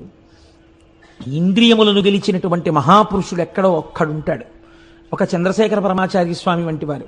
అటువంటి మహాపురుషుడి యొక్క పేరు స్మరింపబడినంత కాలం కూడా స్తంభంగా ఈ భూమిని కాపాడుతుంది. 2, దయాళుడును, అపారమైనటువంటి భూతదయ కలిగినటువంటి వాడు, అన్ని ప్రాణుల యందు ఈశ్వరుణ్ణి చూడగలిగినటువంటి వాడు. ఆయన ఒక స్తంభం ఈ భూమిని నిలబెట్టడానికి. మదము లేనివాడు, అహంకారం లేనివాడు, ఉపకారి, వేరొకటికి ఉపకారం చేసేవాడు. ఈ నలుగురే ఈ భూమండలాన్ని నిలబెడుతున్న స్తంభములు. మిగిలిన వాళ్ళు దీనిలోకి వచ్చిపోతున్న వాళ్ళు. కాబట్టి ఇలా జరుగుతుండగా కొంతకాలానికి ఒక విచిత్రం జరిగింది గౌతమాశ్రమంలో. బహుకాలం బిటులేగెనొక్క దివస ప్రాహ్నంబునన్ గౌతమ ద్రుహిణుండీశ్వర పూజకై సలిలముం తొట్టెన్ డనాన్ శిష్యులున్ రహిమీరన్ కలశంబులన్ కొని సరోరాజంబు చేరంగా పోనహివేణుల్ ముని భార్యలప్పుడే జలంబాడంగ విచ్చేయుడు. ఒకరోజు తెల్లవారుజామున గౌతమ మహర్షి శివలింగానికి అభిషేకం చెయ్యాలి, సంధ్యావందనం చేసుకోవాలి. ఒక పాత్ర ఒకదాన్ని శిష్యులకిచ్చి, ఒరే నాన్న వరుణగుండంలోకి వెళ్ళి నీళ్లు పట్టరండ్రా, నేను సంధ్యావందనం చేసుకుని శివలింగానికి అభిషేకం చేసుకుంటాను అన్నాడు. వాళ్ళు ఆ కుండ పట్టుకుని నీళ్లు తేవడానికి వెళ్ళారు. అదే సమయానికి మిగిలినటువంటి మునుల యొక్క భార్యలు అక్కడికి స్నానం చేయడానికి వచ్చారు. ఈ వీళ్ళన్నారు, ఆడవాళ్ళు స్నానం చెయ్యడానికి వచ్చినప్పుడు వాళ్ళు స్నానం చేశాక పట్టుకుందాని లేని అక్కడ నిలబడడం బ్రహ్మచారికి దోషం అవుతుంది. కాబట్టి ఒక్కసారి మీరు పక్కకుండమ్మా, నీళ్లు పట్టుకుని మేము వెళ్ళిపోతామన్నారు వాళ్ళు. కానీ ఆ గౌతమ శిష్యులాముని సతీకండంబుతో ఒక్క ప్రక్కన చేరుండు ఘనుండు దేశికుడు వేగన్ పూజకై తీర్థమున్ కొనితే రన్మము పంచెనట్లు కదక అట్లుదకమున్ గొంపోవలెన్ తల్లులన్నను నవ్వార రటుల్ తొలగంగ కడున్ గర్వం బఖర్వంబుగాన్. అమ్మలారా, దేశికుడు మా గురువు మమ్మల్ని కుండతో నీళ్లు తెమ్మన్నాడు సంధ్యావందనానికి, లింగాభిషేకానికి. మీరు ఒక్కసారి అలా ప్రక్కకి తొలగితే మేము ఆ నీళ్లు పట్టుకుని వెళ్ళిపోతామమ్మా అన్నారు వాళ్ళు. అనేటప్పటికీ వాళ్ళు అన్నారు, మీకు ఎంత మిడిసిపాటు వచ్చిందిరా, మీకెంత గర్వం వచ్చిందిరా, మునిపత్నులం మేము స్నానానికి వచ్చామా? మా స్నానం కన్నా గౌతముడికి సంధ్యావందనమును అభిషేకం ఎక్కువయ్యాయా? ముందు గౌతముడికి నీళ్ళు వెళ్ళాలా ఇక్కడి నుంచి? అంత గర్వం వచ్చిందా గౌతముడికి అంటే? చూశారా, ఇంటి యజమాని అన్నం తిన్న తరువాత విదిల్చినటువంటి చేతి ఎంగిలి మితుకులు తిన్న కాకి బలిసి యజమాని తల మీద తంతే ఎలా ఉంటుందో వీళ్ళ బ్రతుకులు అలా ఉన్నాయి. కాబట్టి ఇప్పుడు ఈ మాట అన్నారు అని వాళ్ళు చరచరా అక్కడి నుంచి బయలుదేరి తమ భర్తల దగ్గరికి వెళ్ళేటటువంటి ప్రయత్నం చేస్తున్నారు. చనుండు మీరలిక సత్వరమేమిటి దీర్ఘమాడి నీళ్లను కొనిపోవగావలే జలం వనరింపకొడల్పలు ఇరుమీ ఘనత నిరుంగకిట్లు పలుకం దొరకంటి రణంగ వారలం తనిచని ఆశ్రమమున కొంత గురురజ్ఞికి చెప్పెనాపయున్. ఇంతంత అహంకారం ఏమిట్రా మీకు? మేమిక్కడ స్నానం చెయ్యాలి, అభిషేకమా సంధ్యావందనమా? అంత గొప్పవాడైపోయాడు గౌతముడు, పొండవతలకన్నాడు. వాళ్ళు చిన్నబుచ్చుకుని నీళ్ల కుండని నీటితో తేకుండా ఖాళీ కుండతో తిరిగి వచ్చారు. గురువుగారి దగ్గరికి వెళ్ళి ఈ మాట చెప్తే, గురువుగారు చూశారా వీళ్ళని చేరదీసినందుకు ఎలా ప్రవర్తిస్తున్నారో అని గురువు పొద్దున్నే నొచ్చుకున్నా దానికి మేము కారణం అవుతాం. గురువుగారి దగ్గరికి వెళ్ళి అబద్ధం చెప్పినా దోషం వస్తుంది. అలాగని గురువుగారికి ఏమీ చెప్పకుండా కూర్చుంటే సంధ్యావందనానికి వేళ మీరిపోతుంది. కాబట్టి ఇప్పుడు ఎలా మనం ధర్మ సంకటంలో పడ్డాం అనుకున్నారా బ్రహ్మచారులు అని వాళ్ళు ఏం చెయ్యాలో అర్థం కాక, బిడ్డడు నాన్నగారి దగ్గర ఏదైనా చెప్పడానికి ఇబ్బంది పడినప్పుడు అమ్మ దగ్గరికి స్వతంత్రంగా వెళ్ళినట్టు గురుపత్ని అయిన అహల్య దగ్గరికి వెళ్ళారు. అమ్మ, గురువుగారు నీళ్లు తెమ్మన్నారమ్మా, మేము అక్కడికి వెడితే వాళ్ళు స్నానాలు చేస్తామంటున్నారు, మేము అక్కడ ఎలా నిలబడతామమ్మా? వాళ్ళు మునిపత్నులు, వాళ్ళు స్నానం చేస్తుంటే అయ్యే వరకు మేము అక్కడ నిలబడితే అది చాలా అసహ్యంగా ఉంటుంది, మేము బ్రహ్మచారులు అలా నిలబడకూడదు. వాళ్ళు ఒక్క కుండరు నీళ్లు పట్టుకుని మేము వెళ్ళిపోతామంటే అనరాని మాటలని మమ్మల్ని పంపించేశారమ్మా, ఇప్పుడు గురువుగారి దగ్గరికి ఖాళీ కుండతో ఎలా వెళ్ళడము అని బెంగ పెట్టుకున్నామమ్మా అని చెప్పారు వాళ్ళు. వాళ్ళు ఎంత ధార్మికమైన నడువడితో ఉన్న బ్రహ్మచారులో చూడండి. అందుకే నేనన్నా అక్కడ 2 వర్గముల మనుషులు ఉన్నారు అని. ఇప్పుడు ఆవిడేం చేసింది? అహల్య. ఇప్పుడు ఇంతమందికి ఇంత నోరుంటే ఆవిడకు ఉండక్కర్లేదు ఏంటండి? ఆవిడ కూడా వెళ్ళి, మీ ఆయన తీసుకొచ్చాడా ఈ గుండం, మీ ఆయన తీసుకొచ్చాడా ఈ నీళ్లు, కష్టపడింది ఆయన, తెల్లారు లేస్తే ఆయన మోచేతి నీళ్లు తాగుతున్నారు మీరు మీ భర్తలను, ఆయన అభిషేకానికి నీళ్లు పట్టుకెళ్ళొద్దనడానికి మీనెవరు అని వీధి కొళాయి దగ్గర జట్టీలాడుకున్నట్టు దెబ్బలాడుకోవచ్చు. అలా దెబ్బలాడితే ఆవిడ మహాపతివ్రత అహల్య ఎందుకు అవుతుందండి? కావలసింది ఇప్పుడు ఏమిటి? వాదులాడ్డం కాదు, అవతల వాళ్ళ తప్పించడం అంతకన్నా కాదు. వాళ్ళు మునిపత్నులు, లక్ష్మీ స్వరూపాలు. ముందు భార్యగా తన ధర్మమేమి వేళ మీరిపోకుండా భర్త సంధ్యావందనం చేసుకోవడానికి నీళ్ళు ఇచ్చేయాలి. అది భార్యాధర్మం. కాబట్టి ఇప్పుడు ఆవిడేం చేసింది? కడవనకొండు గైకొని తగన్ సరసీస్థలి చేరి నీరమున్ వడిగుని తెచ్చి ఇచ్చి తన భర్తకు దల్మిని దేవ పూజనా తడుపునరించే అమ్మునుల దారలహల్య మదంబుతోడ ఈ ఎడమము బల్కరించకయే ఏగెను చుల్కన చేసి తానటుల్. అహల్య వేళ మీరిపోయిందనుకోండి, ప్రాయశ్చిత్తార్ఘ్యపూర్వక సంధ్యావందనం గరిష్యే నీళ్లు ముట్టుకుని 4 మాటలు అర్ఘ్యం ఇవ్వాల్సి ఉంటుంది గౌతముడు. ఆ పని ఆయనతో చేయించడమే ఎంత తప్పు. అందుకని ఆవిడ ఎవ్వరితో మాట్లాడకుండా ముందు భర్తకి నీళ్ళు ఇచ్చేయాలి. గబగబా వెళ్ళి వాళ్ళెవ్వరినీ పలకరించకుండా, ఇప్పుడు పలకరిస్తే వాదు జరుగుతుంది, వాదు జరిగితే భర్తకు ధర్మలోపం వస్తుంది. నేను ముందు గబగబా కడవతో నీళ్లు ముంచుకుని ఆవిడ వెళ్ళిపోయింది. ఆవిడ ఏమీ అనలేదు ఎవ్వరిని, ప్రసన్నమూర్తి అయి వెళ్ళిపోయింది. వెంటనే వాళ్ళన్నారు, చూశావా చుల్కన చేసి మమ్ములన్ అంటే మాతో మాట్లాడదనమాట. ఇది ఎంత దారుణంగా ఉంటుందో చూడండి లోకం ప్రవృత్తి. అడగచ్చు కదా, ఆ పిల్లలకి నీళ్ళు ఇవ్వలేదు కదా అని మమ్మల్ని అడగచ్చు కదా అంటే మేము మాట్లాడడానికి కూడా తగం. వాళ్ళేమో ముండండి మా గురువు గారికి పట్టుకెళ్తా ఉన్నారు. ఏమిటమ్మా ఏదో నీళ్ల కోసం ఇక్కడికి వచ్చాం కాబట్టి వీళ్ళు ఇలా మాట్లాడుతున్నారు అంతే లోకం అని దెప్పి పొడవడానికి ఇద్దరినీ తీసుకున్నారు అనుకూలంగా. ఈవిడ చూడండి, ఆయనేమో అందులో కూర్చుని ముందు నాకు నీళ్లు పట్టరారా అని ఆయన పంపించాడు. ఈవిడేమో వాళ్ళని వద్దన్నాం కాబట్టి ఈవిడ కొండట్టుకు వచ్చేసి ఈవిడ ముంచేసుకుని ఈవిడ వెళ్ళిపోతుంది. పోనీ కనీసం ఏమ్మా బాగున్నారా, స్నానాలు చేస్తున్నారా నువ్వు పలకరించవచ్చు కదా, వీళ్ళని నేను పలకరించేది ఏంటి అని ఈవిడ వెళ్ళిపోయింది. ఇంత చులకనమాట మనం అంటే. ఇప్పుడు ఇందులోంచి ఏం బయలుదేరింది? రాగాలు పెడబబ్బలు బయలుదేరి. ఎందుకు అంటే వాళ్ళకేం అవమానం జరిగిందండి? అక్కడ ఏమైనా అవమానం చేశారా? అవమానం జరగలేదు, అక్కసు బయలుదేరింది. అవతల ఉన్న వాళ్ళ నడువడిని గౌరవించలేని వాడు ఆయన యొక్క ధార్మిక జీవనాన్ని మెచ్చుకోలేడు. సరికదా, అక్కసు పెంచుకుంటాడు. కారణం ఏమిటి? నీ స్వభావం అటువంటిది, అందులోంచి వస్తోంది ఈ అక్కసు. నీ స్వభావాన్ని దిద్దుకోవాలి. కాబట్టి ఇప్పుడు వాళ్ళు ఏం చేశారు?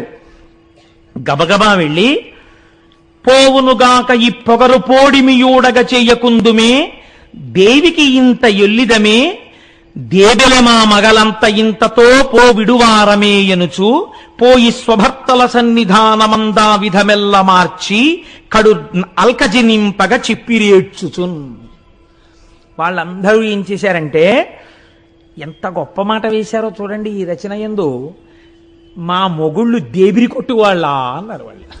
అంటే దేవిరి కొట్టువాళ్ళ అంటే వాళ్ళకేమీ లేక ఒకళ్ళు పెడుతుంటే అంగలారుస్తూ తినేవాళ్ళు అనుకుంటున్నారా? ఈ మాట వెళ్ళి మొగుడిని అడిగారు. అంటే వాళ్ళకి నిజంగా వాళ్ళు ఇప్పుడు ఆ స్థితిలోనే ఉన్నారు. కానీ అలా భార్య అడిగేటప్పటికీ కొంచెం కష్టం వచ్చింది. పైగా సామూహిక రోదన కార్యక్రమము అని ఒకటి సిద్ధం చేశారు. అందరూ కలిసి ఏడిచారు. ఏడుస్తూ వెళ్ళి, చూడండి మా బతుకు ఎంత చులకనైపోయిందో, మీకు స్నానం ఏమిటి, ముందు దేశికుడికి తీసుకెళ్లాలని చెప్పి బ్రహ్మచారులు వచ్చారు. మేము స్నానం చేస్తుంటే ఓ పక్క నుంచి ఇంకింతకన్నా నగుబాటు ఉంటుందా? పైగా ఇదేమిటయ్యా స్నానం చేస్తున్నాం తర్వాత రండి అంటే మేమేమిటో తప్పు చేసినట్టు అహల్య ఇలా ఇలా ఊపుకుంటూ వచ్చి కొండతో నీళ్ళట్టుకుపోయింది. కనీసం ఏమమ్మా అని కూడా మమ్మల్ని పలకరించలేదు. అంటే మా బతుకింత చులకనైపోయింది. వాళ్ళకి ఎందుకు అనుకుంటున్నారు? దేవిరి మొగుళ్ళు మా మొగుళ్ళని వాళ్ళు అనుకుంటున్నారు. అంటే వీళ్ళకేమైంది? అదేమిటి అనలేదు. ఏడుస్తూ వీళ్ళు ఇలా మాట్లాడేప్పటికీ వీళ్ళకి అలకొచ్చింది. మహాకోపం వచ్చేసి వెంటనే వీళ్ళు గణపతి హోమం మొదలెట్టారు. ఎంత చిత్రమో చూడండి లోకంలో. పోనీ వీళ్ళకైనా బుద్ధి ఉండాలి కదా. చెప్పుడు మాటలు విని వెంటనే ఆ చర్య తీసుకునే వాళ్ళ జీవితాలు ఇలాగే ఉంటాయి. ఎంత మునులైతే ఎవరికి కావాలండి? కాబట్టి వాళ్ళు ఏం చేశారు? అంతములుల్ గడున్ముదులనగ్రహముంది కడింది నిష్టతో దంతిముఖున్ విధానమున తద్దయు గొల్వ అతండు వచ్చి మీ చింతల తీర్తు అంచితము చెప్పుడనంగా మునుల్ ముదంబుతో అంతము మీరనివ్వనికి బాపుడు గౌతమునన్ననాతడు. వాళ్ళు దంతి మఖము అనబడేటటువంటి మఖం ఒకటి చేశారు, అంటే విఘ్నేశ్వరుణ్ణి ఉద్దేశించి. వీళ్ళు చేసినటువంటి మఖమునకు తృప్తి పొందినటువంటి గణపతి యజ్ఞగుండంలోంచి ఆవిర్భవించారు. దేని కొరకు ఇంత కష్టపడి మీరు నా గురించి ఇంత గొప్ప మఖం చేశారు, నేను మీకు ఏం చేసి పెట్టాలని అడిగారు. ఏమీ లేదు, పొగరెక్కి ఉన్నాడు గౌతముడు. కాబట్టి ఈ ఆశ్రమంలోంచి గౌతముడు బయటికి తరమబడేటట్టుగా నువ్వు ఏదో ఒక పథకం చేసి మమ్మల్ని రక్షించాలి అంటే ఆయన అన్నాడు, విఘ్నేశ్వరుడు మీరు అడగవలసిన మాటే ఇది.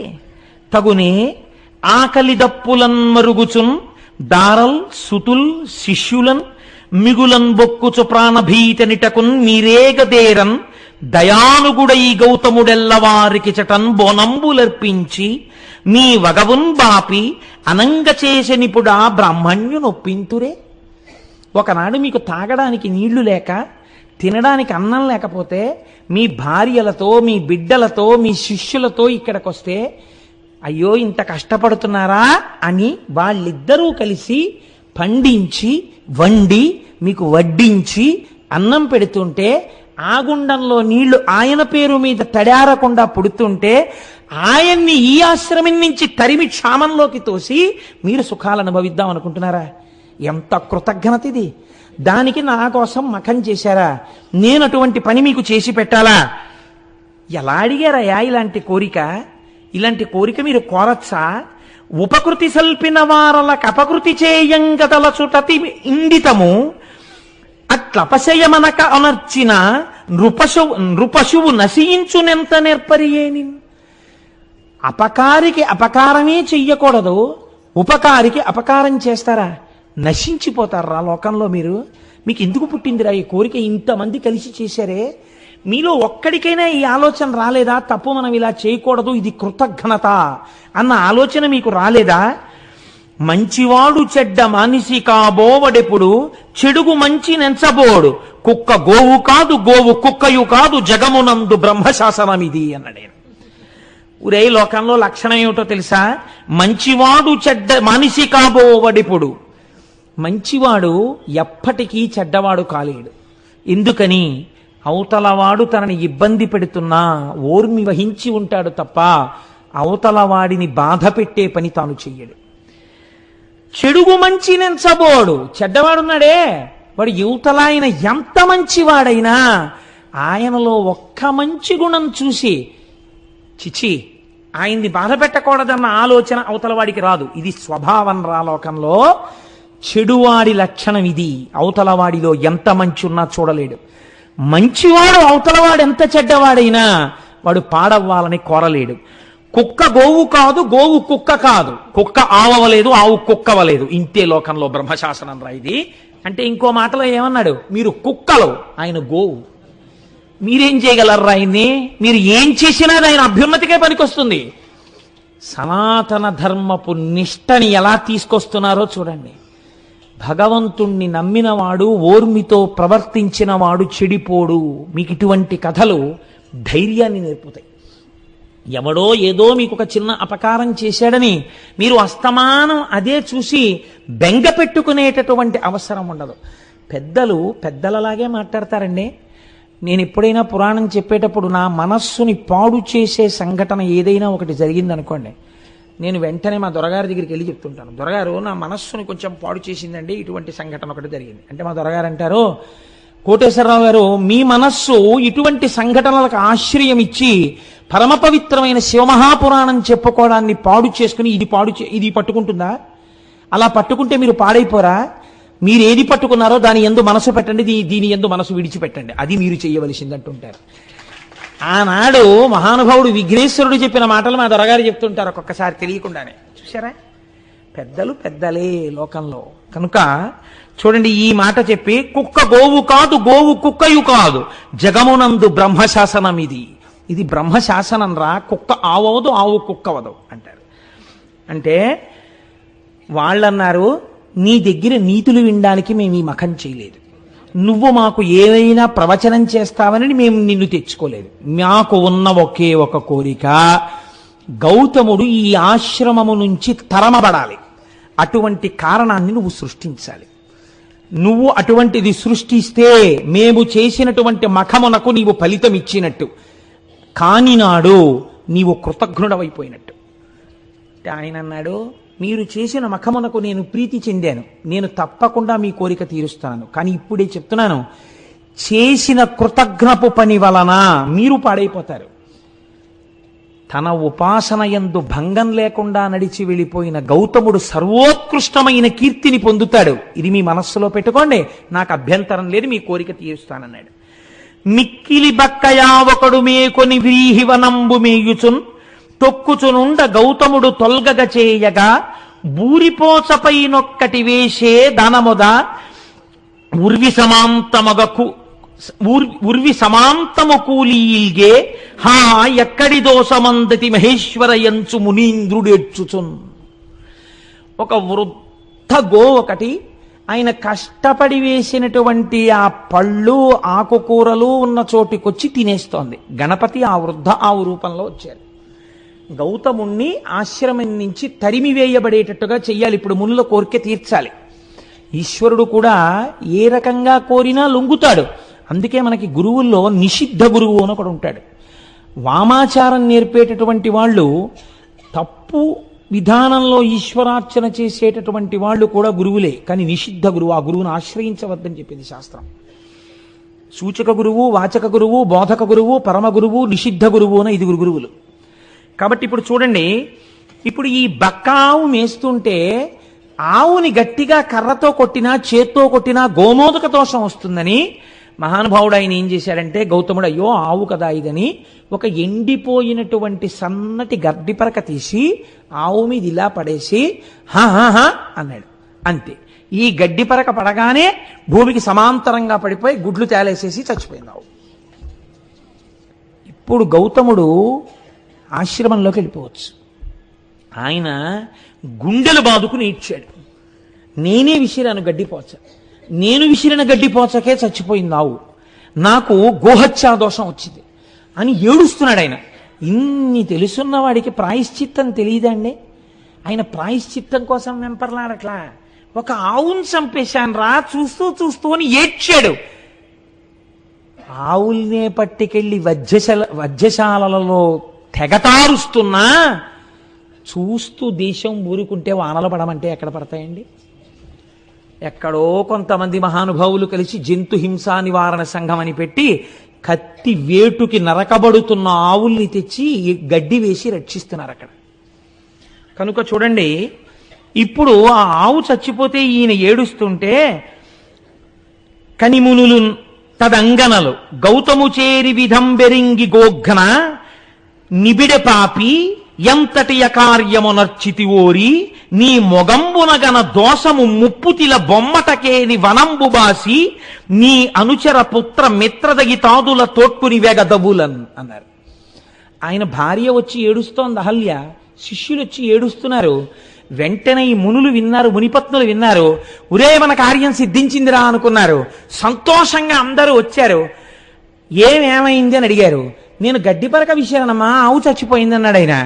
ఛీ దుర్మార్గుడా, ఆవును చంపిన నీ మొహం చూస్తే మహాపాతకాలు వస్తాయిరా, నీ మొహం చూడకూడదు మేము ఇప్పుడు, నువ్వు ఇక్కడే కూర్చుంటామే, ఇంకా నీ మొహం మాకు చూపిద్దామన్నా, లే పోతలబో, నువ్వు నీ భార్యని నీ బిడ్డల్ని నీ శిష్యుల్ని తీసుకుని ఈ ఆశ్రమం వదిలి దూరంగా ఎక్కడికన్నా పో. ఆయన పెట్టిన కూడు తిని బలిసి ఎంతటి మాటలు అన్నారో చూడండి. అక్కడతో ఊరుకున్నారు అనుకుంటున్నారా? నీ విచట నుండమేమిందు నిలువరాదు, నువ్వుంటే లేవా అయితే మేము వెళ్ళిపోతాం, నువ్వుంటే మేము ఉండకూడదు, నువ్వు గోహత్య చేసిన వాడివి, దేవ ఋషి పితృ కార్యములు తీర్పరాదు. నీలాంటి గోహత్య చేసిన వాడు ఉన్న చోట దేవతలు ఆహారం తీసుకోరు, హవిస్సులు, పితృదేవతలు పుచ్చుకోరు, అగ్ని కార్యం పనికిరాదు, మాకు పాపం వస్తుంది. కాబట్టి హవ్య కవ్యంబులను గొనరగ్నిపితలు, హవ్య కవ్యములను పుచ్చుకోరు అగ్ని పితృదేవతలను. కాబట్టి సాగు సకుటుంబమెటకేని చక్కనిప్పుడు వెంటనే నీ కుటుంబాన్ని తీసుకుని ఇక్కడి నుంచి పో ఎక్కడికైనా అన్నారు.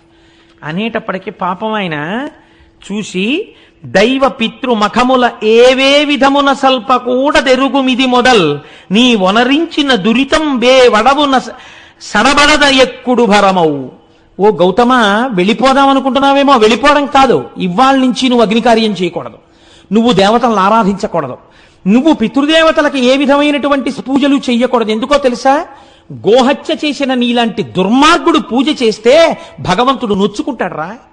భగవంతుడు నొచ్చుకుంటే భూమికి భారం ఎక్కువైపోతుంది నువ్వు చేసే పాపపు పనుల వల్ల. ఒక పాపం మీద ఇంకో పాపం చేద్దాం అనుకుంటున్నావేమో, వెళ్ళి మళ్ళీ అగ్నికార్యాలు చేద్దాం, పూజలు చేద్దాం అనుకుంటున్నావేమో, అదేం కుదరదు. నువ్వు దూరంగా ఎక్కడికైనా పో అంతే. ఇప్పుడు ఆయన ప్రాణం ఏమిటండి? ఈశ్వరార్చన. ఆయన భగవంతుణ్ణి అర్చించకుండా ఉండలేడు, ఆయన భగవంతుణ్ణి అభిషేకించకుండా ఉండలేడు, ఆయన అగ్నికార్యం చేయకుండా ఉండలేడు, ఆయన సంధ్యావందనం చేసుకోకుండా ఉండలేడు. అటువంటి వాడిని నువ్వేమీ చెయ్యొద్దన్నారంటే చంపేశారు ఆయన ఇంకో రకంగా. ఇంత బాధ పెట్టే మాటలు మాట్లాడితే ఆయన అన్నట్ట లేచి నిలబడి, చేసితి దోషము నిష్కృతి చేసితినే గాని శాంతి చందదుపుడమిన్ వాసిగ ప్రాయశ్చిత్తము చేసుకొని యఘంబు బాయు సిద్ధమిది ముని. అయ్యయ్యో, తప్పకుండా వెళ్ళిపోతానయ్యా, నేను ఇక్కడ ఉండను, నేను వెళ్ళిపోతున్నానని గబగబా వెళ్ళిపోయాడు మహానుభావుడు. ఒక నెల్లాళ్ల పాటు అలా తిరిగాడు తిరిగాడు తిరిగాడు. ఎంత దుఃఖం అనుభవించాడో అంతటి గౌతముడు. అయితే మీరు ఒక్కటిక్కడ చాలా జాగ్రత్తగా ఆలోచించాలి. ఇంతటి మహర్షే, ఇంత తపశ్శక్తి ఉన్నవాడే, ఒరే నేను గడ్డి పరక విసిరితే ఆవెందుకు చచ్చిపోయిందిరా, ఇందులో ఏదైనా కుట్రుందా అని ఆయన ఆలోచించలేదు. ఎందుకు ఆలోచించలేదు? అసలు ఒకడి గురించి తప్పుగా ఆలోచించడం ఆయనకి చేత కాదు. గోవు కుక్క కాదు, కుక్క గోవు కాదు. ఎంత గొప్ప స్థితి అండి ఆ గౌతముడిది నిజంగా. ఎటువంటి మహర్షి అండి. అందుకని ఆయన అంతర్ముఖుడై చూడలేదు. ఆయనే చూస్తే వీళ్ళ బతుకులు బయటడిపోతాయి. పైగా వెళ్ళి, నేను చాలా తప్పు చేశానయ్యా, ఒక నెల్లాళ్ళు అయిపోయిన తర్వాత చాలా వాడిపోయిన వదనంతో దుమ్ము కొట్టుకుని పోయిన వాడై దూరంగా నిలబడి తన శిష్యుల్లో ఒకడి చేత ఒక్కసారి నా కోసం ఆ మునుల్ని రమ్మనండి అని కబురు చేశాట.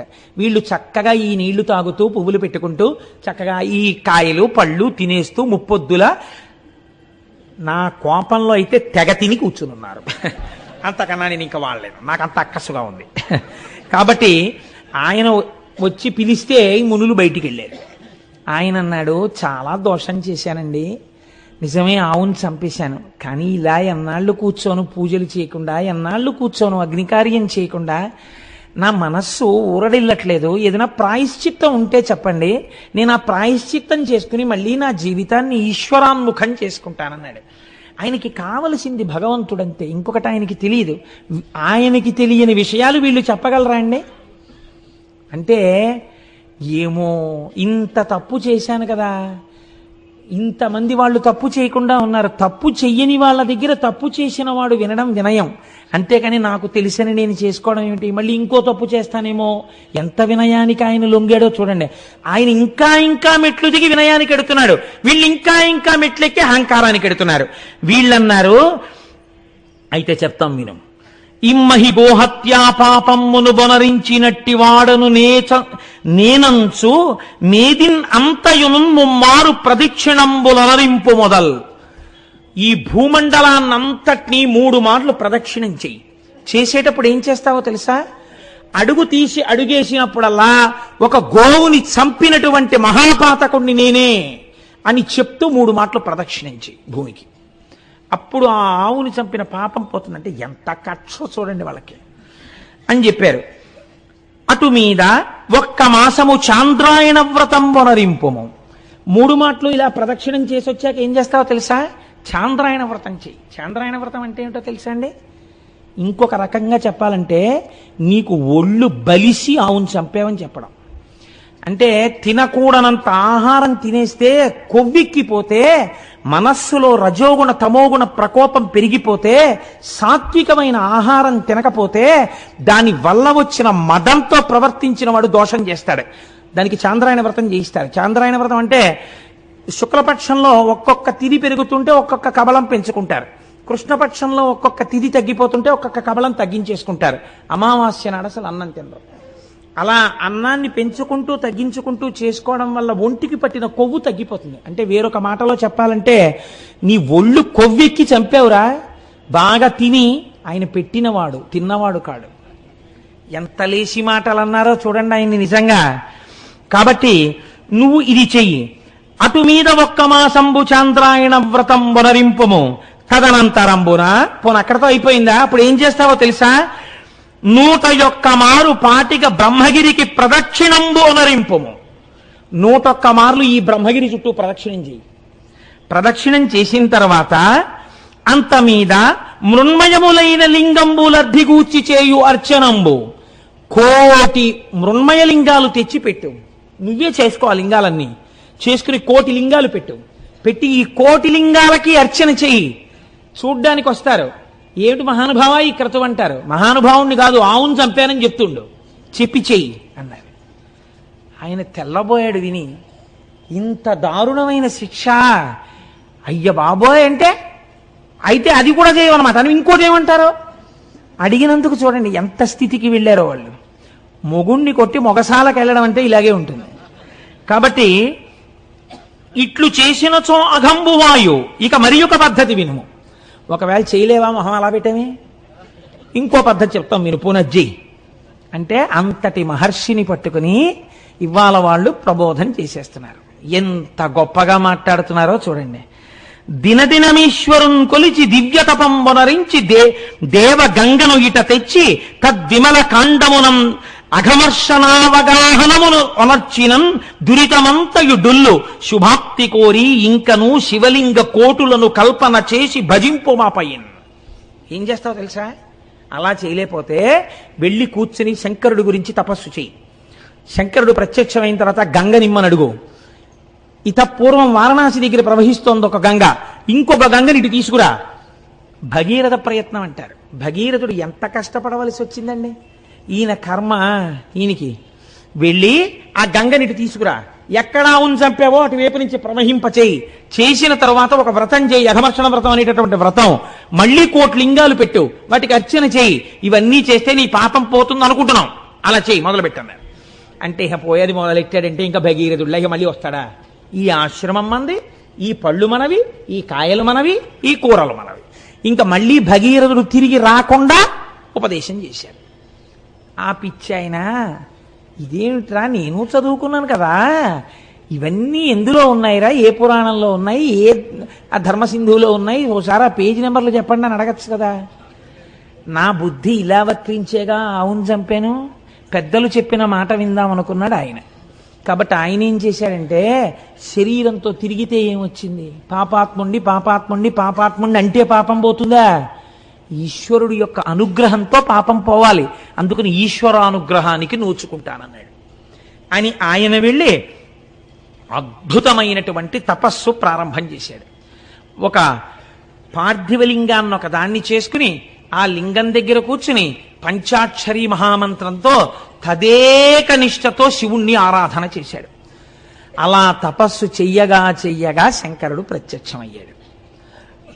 ప్రత్యక్షమై, నాయన ఎందుకురా ఇంత తపస్సు చేశావన్నాడు.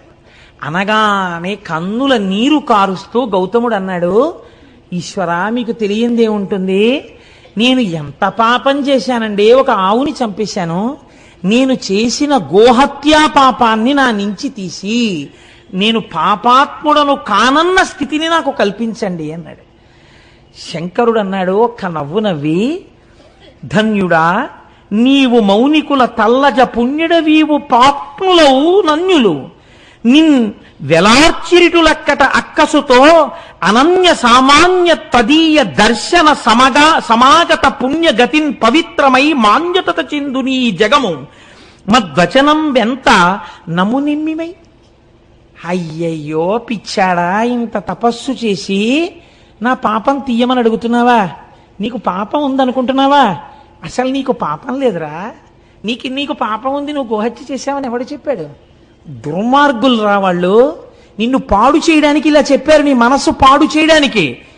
నీకు పాపం లేదు నాయన. జగత్తులో ఎవడైనా గౌతమ మహర్షి అన్న పేరు పలికినా, గౌతమ మహర్షిని చూసినా వాడి పాపాలు పోతాయిరా. అంతటి పుణ్యాత్ముడవు నువ్వు. నిన్ను చూడ్డానికి నేనొచ్చాను నాయనా, నాకు పాపం ఉంది తీయమంటావేమిటి? వారలే గోఘ్నపాతకులు, వారే కృతఘ్నులు, గురుఘ్నపాంసనులు, వారలే ధర్మబాహిరులు, వారలే కుచ్చిత గర్హ్య కర్మఠులు, వారలే ఘాతకగ్రణులు, వారలే నృశంసులు, వారే జాల్ములెవ్వారులు నిన్ను పుణ్యునిటు వంచన చేసి కలంచిరోమదిన్. బహుశః నాకు తెలిసి పరమశివుడు ఇన్ని తిట్లు తిట్టడం నేను ఎక్కడ వినలేదు. ఎక్కడ ఏ పురాణంలో ఏ సందర్భంలో తిట్టల. శివుడికి ఇంత ఆక్రోశం వచ్చి తిట్టాడంటే వాళ్ళు ఎంత పాపపు పని చేశారో మీరు ఆలోచించండి. నిన్ను ఇలా కష్టపెట్టి నువ్వు పాపాత్ముడివి, గోహత్య చేశావని నిన్ను బాధలు పెట్టిన వారు ఎటువంటి వారో తెలుసా? వారెల గోఘ్నపాతకులు, ఆవుని చంపిన వాళ్ళు విఘ్నేశ్వరుణ్ణి అడిగిన వాళ్ళు. అలాంటి పని చేయమని వారే కృతజ్ఞ గురుఘ్న పాంసనులు, వాళ్ళు కృతజ్ఞులు, చేసిన ఉపకారం మర్చిపోయారు. వాళ్ళు గురుద్రోహులు, నువ్వు గురువువి, నీకు ద్రోహం చేశారు వాళ్ళు. వారలే ధర్మబాహిరులు, ధర్మం విడిచిపెట్టిన వాళ్ళు. వారలే కుచ్చిత గర్హ్య కర్మఠుల్, కుచ్చిత బుద్ధులున్న వాళ్ళు. వారలే ఘాతకాగ్రణులు, మహాఘాతకం చేసేటటువంటి వాళ్ళు. వారి నృశంసులు, అసలు తలుచుకోకూడనటువంటి వాళ్ళు, మనసులో స్థానమీయకూడని వాళ్ళు. వారే జల్ములెవ్వారులు నిన్ను పుణ్యనిట వంచిన చేసి కలంచిరోమదిన్. ఈశ్వరుడింత కోపం పెంచుకోవడానికి కారణం ఏమిటో తెలుసా అండి? ఇంత భక్తుడవైన నీ మనస్సు ఎందుకు పాడి చేశారా వాళ్ళు? దీనికి నాకింత కోపం వచ్చింది. భక్తుడైన వాడి మనస్సు పాడి చేస్తే వచ్చేటటువంటి శిక్ష అది. కాబట్టి ఇప్పుడు ఏమైంది అంటే ఆయన అన్నాడు, నీ దివ్య దృష్టిని చూడివని పరమేశ్వరుడు అవలోకింపచేసిన మునీశ్వరుడు అవలోకించి విస్మితుండై పరమేశ్వరుని చూసి, ఏమిటయ్యా గౌతమా, నీ చెప్పాలా ఎవరు చేశారో ఈ ద్రోహం? నువ్వు ఇంత తపోశక్తి దురంధరుడవే, నడిచి వెడుతున్న అగ్నిహోత్రానివే, నువ్వు ఒక్కసారి అంతర్ముఖుడవైతే సమస్తం తెలుస్తుందే, ఇంత పిచ్చివాడి ఏమిటిరా నాయనా, కనీసం అనుమాన పడలేదేమిరా? ఒక్కసారి అంతర్ముఖుడవు. నేను చెప్తున్నాను, మీరు చరిత్రలో ఎక్కడైనా వరమివ్వడం చూశారు, కానీ ఇంత బెంగ పెట్టుకుపోయి, ఇంత బాధపడిపోయి, ఇంత పిచ్చాడివేంట్రా నాన్న, నా మాట నమ్మరా, ఒకసారి అంతర్ముఖుడు వై చూడు అని శంకరుడు నచ్చ చెప్పి చూడమన్న సందర్భం ఒక్కటి నాకు చూపించండి సమస్త వాంగ్మయంలో. లేదు, అది గౌతముడికే చెల్లింది. ఎంతటి ఉదయుడో మహానుభావుడు, ఎంతటి మహానుభావుడో! ఆయన తెచ్చిన గంగ చేత పోషింపబడిన శరీరాలు ఈ శరీరాలు. ఆయన గురించి చెప్పుకుని విని ధన్యులం కాకపోతే మనం కృతజ్ఞులం అవుతాం. ఈశ్వరుడు ఇన్నాళ్ళకి మనకు అవకాశం ఇచ్చి త్రయంబకేశ్వర లింగం గురించి చెప్పుకునే అదృష్టాన్ని మనకిచ్చాడు. కాబట్టి ఒక్కసారి అంతర్ముఖుడై చూశాట గౌతముడు. సత్యం తెలిసిపోయింది, ఎవరు చేశారో ఈ పని అర్థమైపోయింది. వెంటనే ఆయన కళ్ళు తెరిచి శంకరుణ్ణి చూసన్నాడు, ఉపకారమయనురించిరి కృపానిధి నిజంబు వారు కించుకలైనని నీ కృపకున్ పాత్రమనైతిని నిపుడనై వడసి కొంటి నీ దర్శనమున్. ఆహాహాహా, నాకెంత ఉపకారం చేశారయ్యా వాళ్ళు పరమేశ్వర. వాళ్ళు నన్ను ఇలా తిట్టకపోతే, వాళ్ళు నన్ను ఇలా తోసేయకపోతే, నేను ఇలా తపస్సు చేసి నిన్ను ప్రత్యక్షం చేసుకుంటానా? నిన్ను చూడాలి, నా పాపం పోవాలని ఎంత కఠోరంగా తపస్సు చేశాను, ఎంత మనస్సు పెట్టి తపస్సు చేశాను.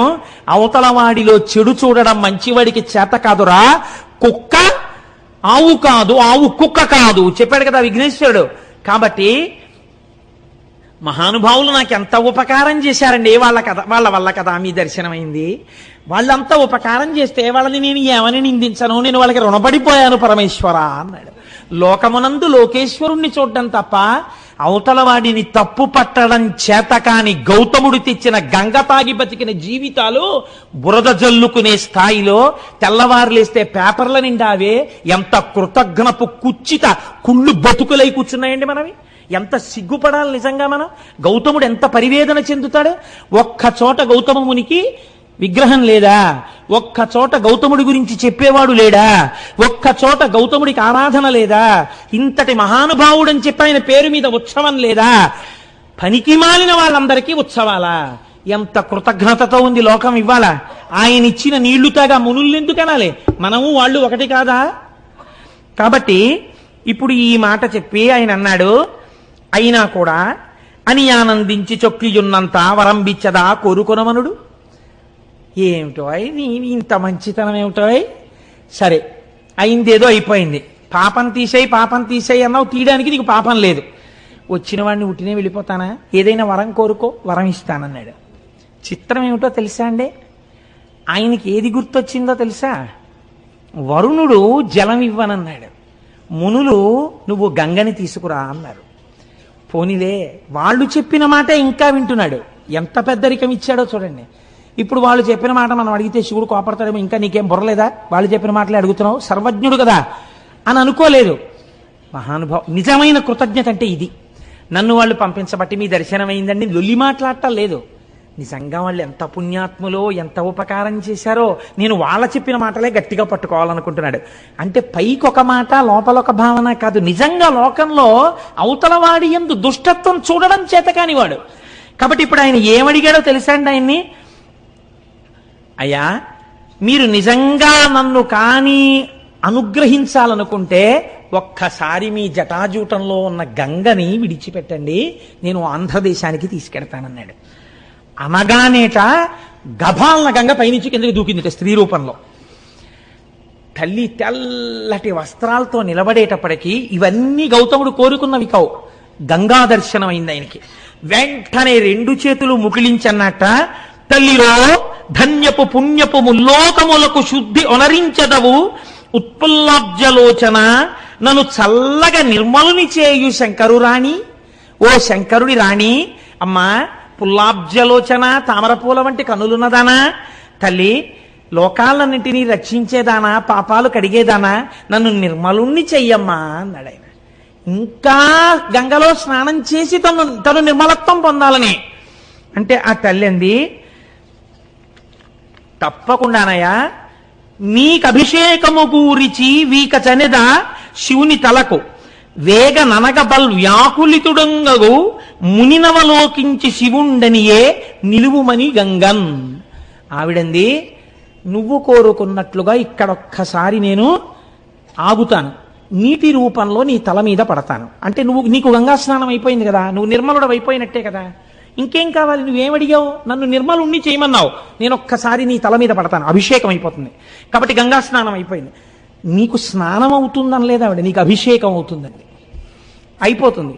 కాబట్టి నీవు కోరుకున్నట్టు పోనీ గంగా స్నానం అయిపోయింది కదా, నేను వెంటనే మళ్ళీ శివుడి తల మీదకి ఎక్కేస్తాను, ఇంకొక మారు భూమి మీద ప్రవహించాను. ఒక్కసారి ప్రవహించినందుకు ఎంతమంది వచ్చి స్నానాలు చేసి పాపాలు వదులుతున్నారో చూస్తున్నాను. మళ్ళీ ఇంకో పాయ వద్దు బాబోయ్, మళ్ళీ తల మీదకి వెళ్ళిపోతానండి.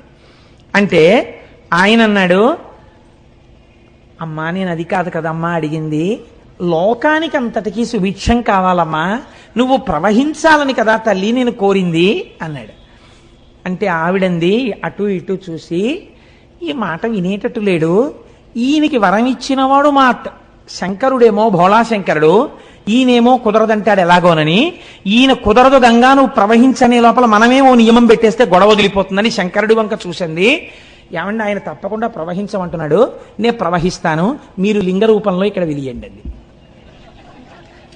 మీరు ఇక్కడ లింగ రూపంలో ఉండండి, నేను ఇక్కడి నుంచి ప్రవహిస్తాను, ప్రవహించి వెడతాను, 33 కోట్ల మంది దేవతలు కూడా నా ప్రవాహం ఎటు వెడుతుందో అటు ఉండాలి. అంటే ఆయన అన్నాడు, తప్పకుండా అలాగే ఉంటాను గంగా అన్నాడు. ఆయన ఎంత భక్తవశంకరుడో ఆయన చూడండి, తప్పకుండా ఉంటాను లింగ రూపంలో ఉన్నాడు. దేవతలందరూ పరుగు పరుగునొచ్చి మన్ని కూడా ఉండమంటాడో ఏమిటో, భీమహా నిన్ననే కదా విన్నాం, ఆయన శాసనం కాదనకూడదు.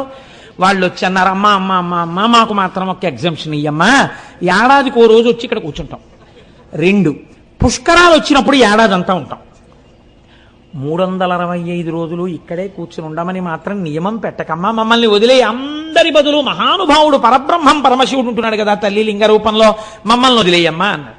సరే పుష్కరాల్లో వచ్చి ఏడాది ఉండండి, సంవత్సరానికి ఓ రోజు వచ్చి ఈ తటంలో కూర్చోండి, అలాగే కూర్చుంటా ఉన్నారు. అన్న తర్వాత ఇప్పుడు ఆ గౌతముని పేరు మీద వెడుతున్నటువంటి గంగ పాయ కనుక దీనిని గౌతమి అని పిలుస్తారయా, ఇదిగో ఈ గౌతమి ప్రవహిస్తుంది అన్నారు. ఇప్పుడు స్వామి త్రయంబకుడన్న పేరుతో అక్కడ వెలిశాడు. మిగిలినటువంటి లింగాలకు ఒక్కొక్క దానికి ఒక్కొక్క పేరుంది. ఇక్కడ వెలిసినటువంటి శివలింగానికి త్రయంబక లింగము అని పేరు. అలా ఎందుకంటారో తెలుసా అండి? ఇది పరమశివుని యొక్క అపారమైన కారుణ్యాన్ని, ఆయన సౌలభ్యాన్ని తెలియచేస్తుంది. అప్పై దీక్షితులు వారని మనకి ఒక మహాపండితుడు ఒక ఆయన ఉన్నారు.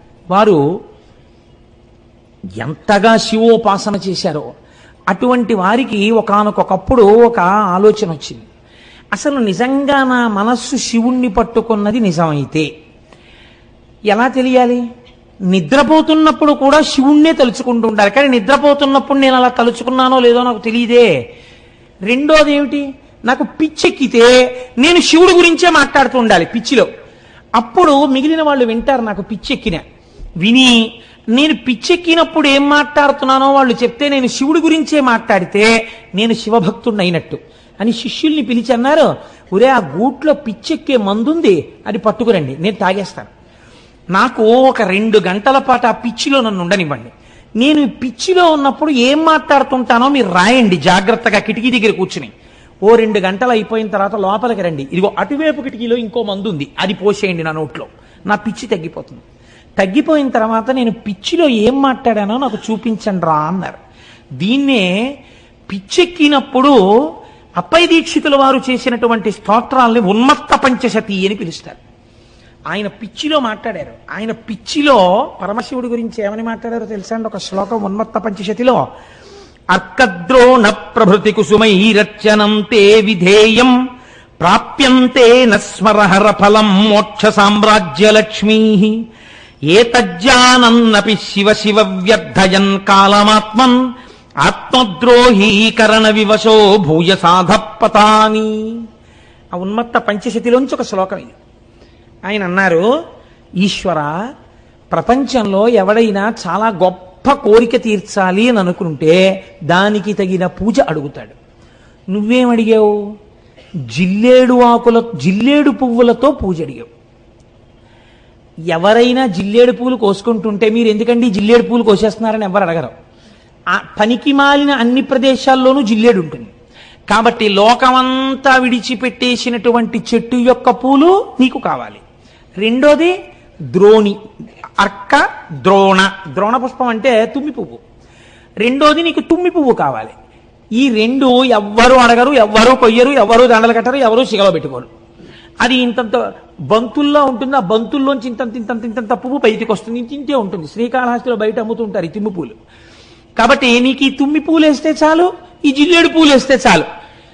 ప్రపంచంలో ఎవ్వరూ కోరుకోనివి, ఒకవేళ ఎవరైనా వచ్చి కోసుకుంటున్నా అదేంటబ్బాయి అలా కోసేస్తున్నావు అని అననివి, ఇంత చౌకుబారుగా దొరికేవి ఈ రెండింటినీ నువ్వు పుచ్చుకుని ప్రాప్యంతే నస్మరహర ఫలం మోక్ష సామ్రాజ్యలక్ష్మీ. ఏమిస్తావు? ఓ రూపాయో పావలో ఇవ్వడం కాదు, ఒక్క తుమ్మి పువ్వు వేస్తే, ఒక్క జిల్లేడు పువ్వు వేస్తే మోక్షం ఇచ్చేస్తావు. మోక్ష సామ్రాజ్యలక్ష్మీ ఏతజ్జానన్నపి శివ శివ వ్యర్థయన్ కాలమాత్మన్. ఇంత అనుగ్రహప్రదాతవై నువ్వుంటే ఒక్క జిల్లేడు పువ్వు, ఒక్క తుమ్మి పువ్వు తెచ్చి నీ పాదాల మీదేసి శివా శివా అని నేను అనను.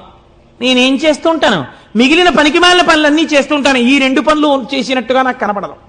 శివ శివానను, ఈ 2 పువ్వులతో నీకు పూజ చెయ్యను. ఆత్మద్రోహీకరణ వివశో భూయసాధపతాని. నా అంత ఆత్మద్రోహి ఇంకెక్కడుంటాడు? ఇంత సులభుడవు నువ్వు, ఆ పని కూడా చెయ్యలేని ఆత్మద్రోహిని నేను, నాకు నేను ద్రోహం చేసుకుంటున్నాను పూజ చెయ్యకుండా అని మహానుభావుడు అప్పై దీక్షితుల వారు ఉన్మత్త పంచశతిలో మాట్లాడతారు. పిచ్చి తగ్గిపోయిన తర్వాత శిష్యుల శ్లోకాలు చదివితే పర్వాలేదైతే నా మనస్సు శివుణ్ణి పట్టుకుందన్నారు ఆయన. అలా ఎంతటి సులభుడో చూడండి. త్రయంబకేశ్వరుడిగా వెలిశాడు. త్రయంబకుడు వెలిసిన తర్వాత గౌతమి అన్న పేరుతో గౌతమ మహర్షి పేరు మీద గంగ వెళ్ళిపోతోంది. వెళ్ళిపోతుంటే అక్కడ ఉన్నటువంటి మునులు, ఇప్పటి వరకు ఏ మునులైతే గౌతమ మహర్షిని పో అని తరిమేశారో వీళ్ళందరూ ఒరే శివుడి జటాజూటంలోంచి గంగ కింద పడిందిట మళ్ళీని, కాబట్టి గబగబా వెళ్ళి మనందరం స్నానం చేద్దాం రండని మళ్ళీ గబగబా వచ్చేసారు. ఉత్తరీయాలు కట్టేసుకున్నారు, మళ్ళీ గబగబా మంత్రాలు చెప్పేసుకుంటున్నారు, స్నాన మంత్రాలు. అందులో మునిగేద్దామని భార్యలతోటి శిష్యులతోటి దిగుతున్నారు. చూసిందిట గంగా నది. ఆయన పేరు మీద పుట్టితే మళ్ళీ ఇందులో కూడా స్నానం చేసి పాపాలు పోగొట్టేసుకుందాం అనుకుంటున్నారా? ధూర్తులారా అని కని ధుని ఘోరపాతకులు కష్మలలెందు కృతఘ్నమూర్తులీమునుల అపఘ్నమేవమిక ముట్టగ వచ్చిరి వీరు తాకునోర్వను కనరాకపోదునని వైళమలంగి అదృశ్యమయ్యే అంతనే కని గౌతముండకట తల్లిరో పోయితే పాసి నీసుతున్. ఆవిడ వెంటనే మునులు స్నానానికి దిగుతుంటే అంతర్ధానం అయిపోయింది. అక్కడ ఉన్న నదీ ప్రవాహం హఠాత్తుగా మాయమైపోయింది, అంతే మట్టి అయిపోయింది. తడి కూడా లేదు, అది విచిత్రం. మళ్ళీ ఎండిపోయిన భూమి అయిపోయింది. ఎందుకని? ఈ గౌతముణ్ణి ఇంత ఏడిపించిన దుర్మార్గులు మీరు స్నానం చేయడానికి నా నీళ్లు కావాల్సి వచ్చాయా? మళ్ళీ మీ పాపాలు వదిలేద్దాం అనుకుంటున్నారా? మీకు దక్కనివ్వను రాని వెళ్ళిపోయింది. ఇంకింతకన్నా అవమానం ఏముంటుందండి ప్రపంచంలో? అసలు పేపర్లలో ఫోటోలు వేసేసి టీవీల్లో ఎప్పుడు చూపిస్తారో, ఎవడో గంగా స్నానానికి వెళ్ళగానే గంగా దృశ్యం అయిపోయింది అనుకోండి, వాడి గురించి ఎంత ప్రచారం అయిపోతుంది లోకంలో. అయ్యి బాబోయ్, ఇంతటి పాపాత్ముడు ఎక్కడా ఉండనమాటని అలా ఈ మునుల్ని చూసి గంగ అంతర్ధానం అయిపోయింది. అక్కడ ఇంకా జహ్నువు తాగాడు. ఇక్కడ జహ్నువు తాగడం కాదు, గంగావతరణంలో అయితే జహ్నువు తాగారు. ఇక్కడ అది కాదు, వెళ్ళిపోయిందంటే మళ్ళీ ఆకాశంలోకి. ఇంత శివశాసనం ఉంది, పక్కన త్రయంబకలింగం ఉంది, ఆవిడ అయినా లెక్క పెట్టడానికి వెళ్ళిపోయింది. అంటే ఎంత బాధ వచ్చిందో ఆవిడికి నిజంగా. ఇప్పుడు వాళ్ళు ఏడవలేదు, అయ్యో అమ్మా ఎంత తప్పు చేశామో, నిజంగా తల్లి నువ్వే మాకు స్నానం చెయ్యనన్నావు. లోకంలో ఒక సామెత ఉంది, రక్షిస్తే తల్లి రక్షించాలి, లేకపోతే గంగ రక్షించాలంటారు. సీతమ్మ తల్లి అంటుంది ఉత్తరాఖండలో. కానీ భరిస్తే తల్లి భరించాలి, లేకపోతే గంగ భరించాలంటారు. ఎంత తప్పు చేసిన కూతురునైనా తల్లి కాపాడుకుంటుంది, లేకపోతే ఇంకా గంగ కాపాడుకోవాలి. కాబట్టి అటువంటి గంగ మమ్మల్ని కాపాడలేదని వీళ్ళు ఏడవలేదు, వీళ్ళు ఇంకా అలా బిర్రబిగిసి నించున్నారు. ఏడిచిన వాడు ఎవరో తెలుసా అండి? గౌతముడు ఏడ్చాడు. తల్లిరో వెళ్ళిపోయావా అమ్మా, వీళ్ళందరూ స్నానం చేద్దాం అనుకుంటున్నారమ్మా, ఎంత చిన్నబుచ్చుకున్నారో చూడమ్మా, అమ్మా రామ్మా అని ఏడ్చాడు. ఈయన ఏడుపు చూడలేక మళ్ళీ వచ్చింది ఆవిడ. అప్పుడు వీళ్ళు చక్కా లోపల దిగి స్నానాలు చేశారు. చేస్తే ఇంతవరకు చూశారట. కొన్ని చోట్ల గౌతముడు శపించాడని ఉంటుంది. గౌతముడు అలా శపిస్తే చక్కటి అరిటాకేసి నీళ్లు జల్లి విభూతితో ఓంకారం రాసి అన్నం పెట్టి నెయ్యేసి పప్పేసి కూరేసి పచ్చడేసి పులిసేసి పిండి వంటలేసి పెరుగేసి విస్తరి మీద ఉమ్మేసిలిపోయినట్టు ఉంటుంది. ఇంతగా లోకాన్ని ఆరాధించగలిగినటువంటి గౌతముడు ఇప్పుడు ఈ మునుల్ని ఎందుకు శపిస్తాడండి? శపిస్తే ఈ కథకు అర్థం ఉందా? అసలు ఈ ఆఖ్యానానికి అర్థం ఉందా? అది అలా ఎలా వచ్చేసిందో లోకంలో నానుడి నాకు అర్థం కాదు. అప్పుడు ఒక్క మాట మాత్రం చెప్తారు, మునులరించినట్టి యఘమున్ సకలమ్ము నిరింగి మట్టుమీరినవడి గౌతమార్యుడును మరిన్మరి వారణ సేయుచుండినన్ గనలచు అమ్మునిప్రువుల కన్గొని ఇట్లని శాపమిచ్చిరీరును భవదీయ వంశులు విరోధులు కాగలరీశ్వర భక్తికిన్. గౌతముడు శపించలేదు.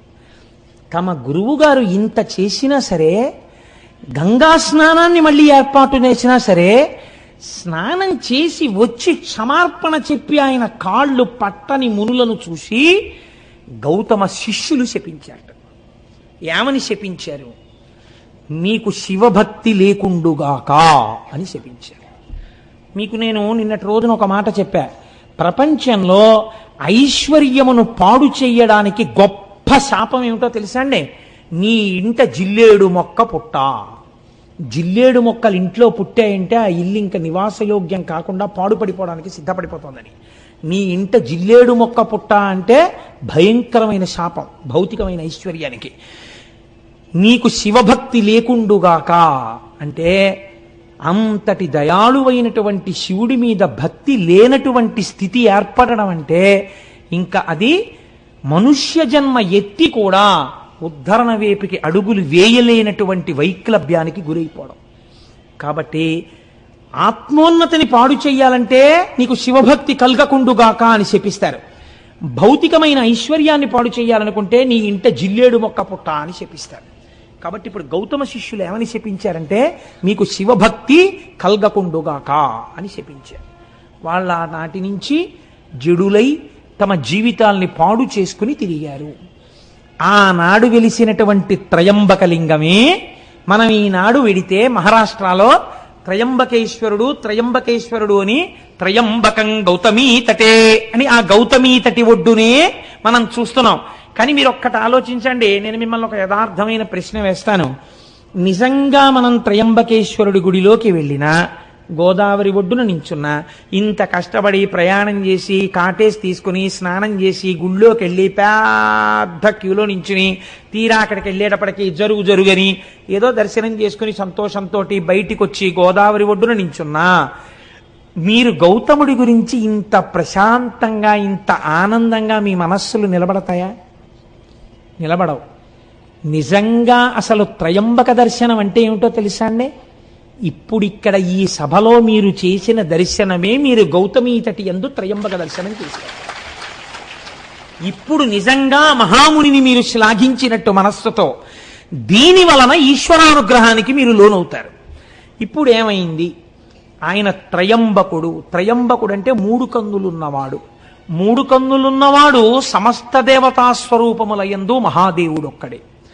మనకి ఓం త్రయంబకం యజామహే సుగంధిం పుష్టివర్ధనం ఉర్వారుకమివ బంధనాన్ మృత్యోర్ముక్షీయమామృతాత్ అని మృత్యుంజయ మహామంత్రం. 3 కన్నులు ఉండడం అంటే మీరు ఒకటి బాగా జ్ఞాపకం పెట్టుకోండి. కాలహర కామహర ఈ 2 దాని యందు ఉన్నాయని. మనం పుట్టడానికి కారణమేమి? తల్లిదండ్రుల యొక్క కామము మన యొక్క జననమునకు హేతువు. మళ్ళీ మన శరీరం పడిపోవడానికి కారణమేమి? కాలము కారణము. కొంతకాలం వచ్చిన తర్వాత డేట్ ఆఫ్ డెత్ ఉంది కదండి. కాలము వలన పడిపోతారు, కామము వలన మళ్ళీ ఉపాధి తీసుకుంటారు. కామమును కాలమును రెండింటినీ హరించగలిగిన వాడంటే మీకు మళ్ళీ ఇంకొకసారి అమ్మ కడుపులో పుట్టవలసిన అవసరము లేకుండా చెయ్యగలిగిన వాడు, వాడు 3 కన్నులున్నవాడు.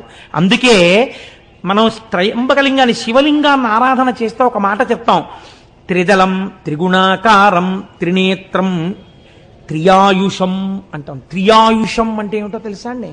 3 ఆయుర్దాయములను చూసేటట్టు చేస్తాడు. ఈ మాట చెప్పి మారేడుదలం వేస్తే త్రిజన్మ పాప సంహారం ఏకబిల్వం శివార్పణం అంటాం. ఇది త్రియాయుషం అంటే వార్ధక్యంలో ఒక ఆయన వచ్చేసాడు అనుకోండి, వార్ధక్యంలోకి అంటే ఆయన ఏం చూసేశాడు? బాల్యము యవ్వనము కౌమారము 3 చూశాడా లేదా? చూస్తే కదా ఇప్పుడు వార్ధక్యంలో ఉన్నాడు. ఒక ఆయన అసలు వార్ధక్యంలోకి వెళ్ళలేదనుకోండి, వెళ్లకుండానే వెళ్ళిపోయాడంటే అర్థం ఏమిటి? ఆయన పూర్ణాయుర్దాయాన్ని పొందలేదు. 4వ ఆయుర్దాయంలో నించున్నాడంటే మిగిలిన 3 ఆయుర్దాయాల్ని చూశాడు.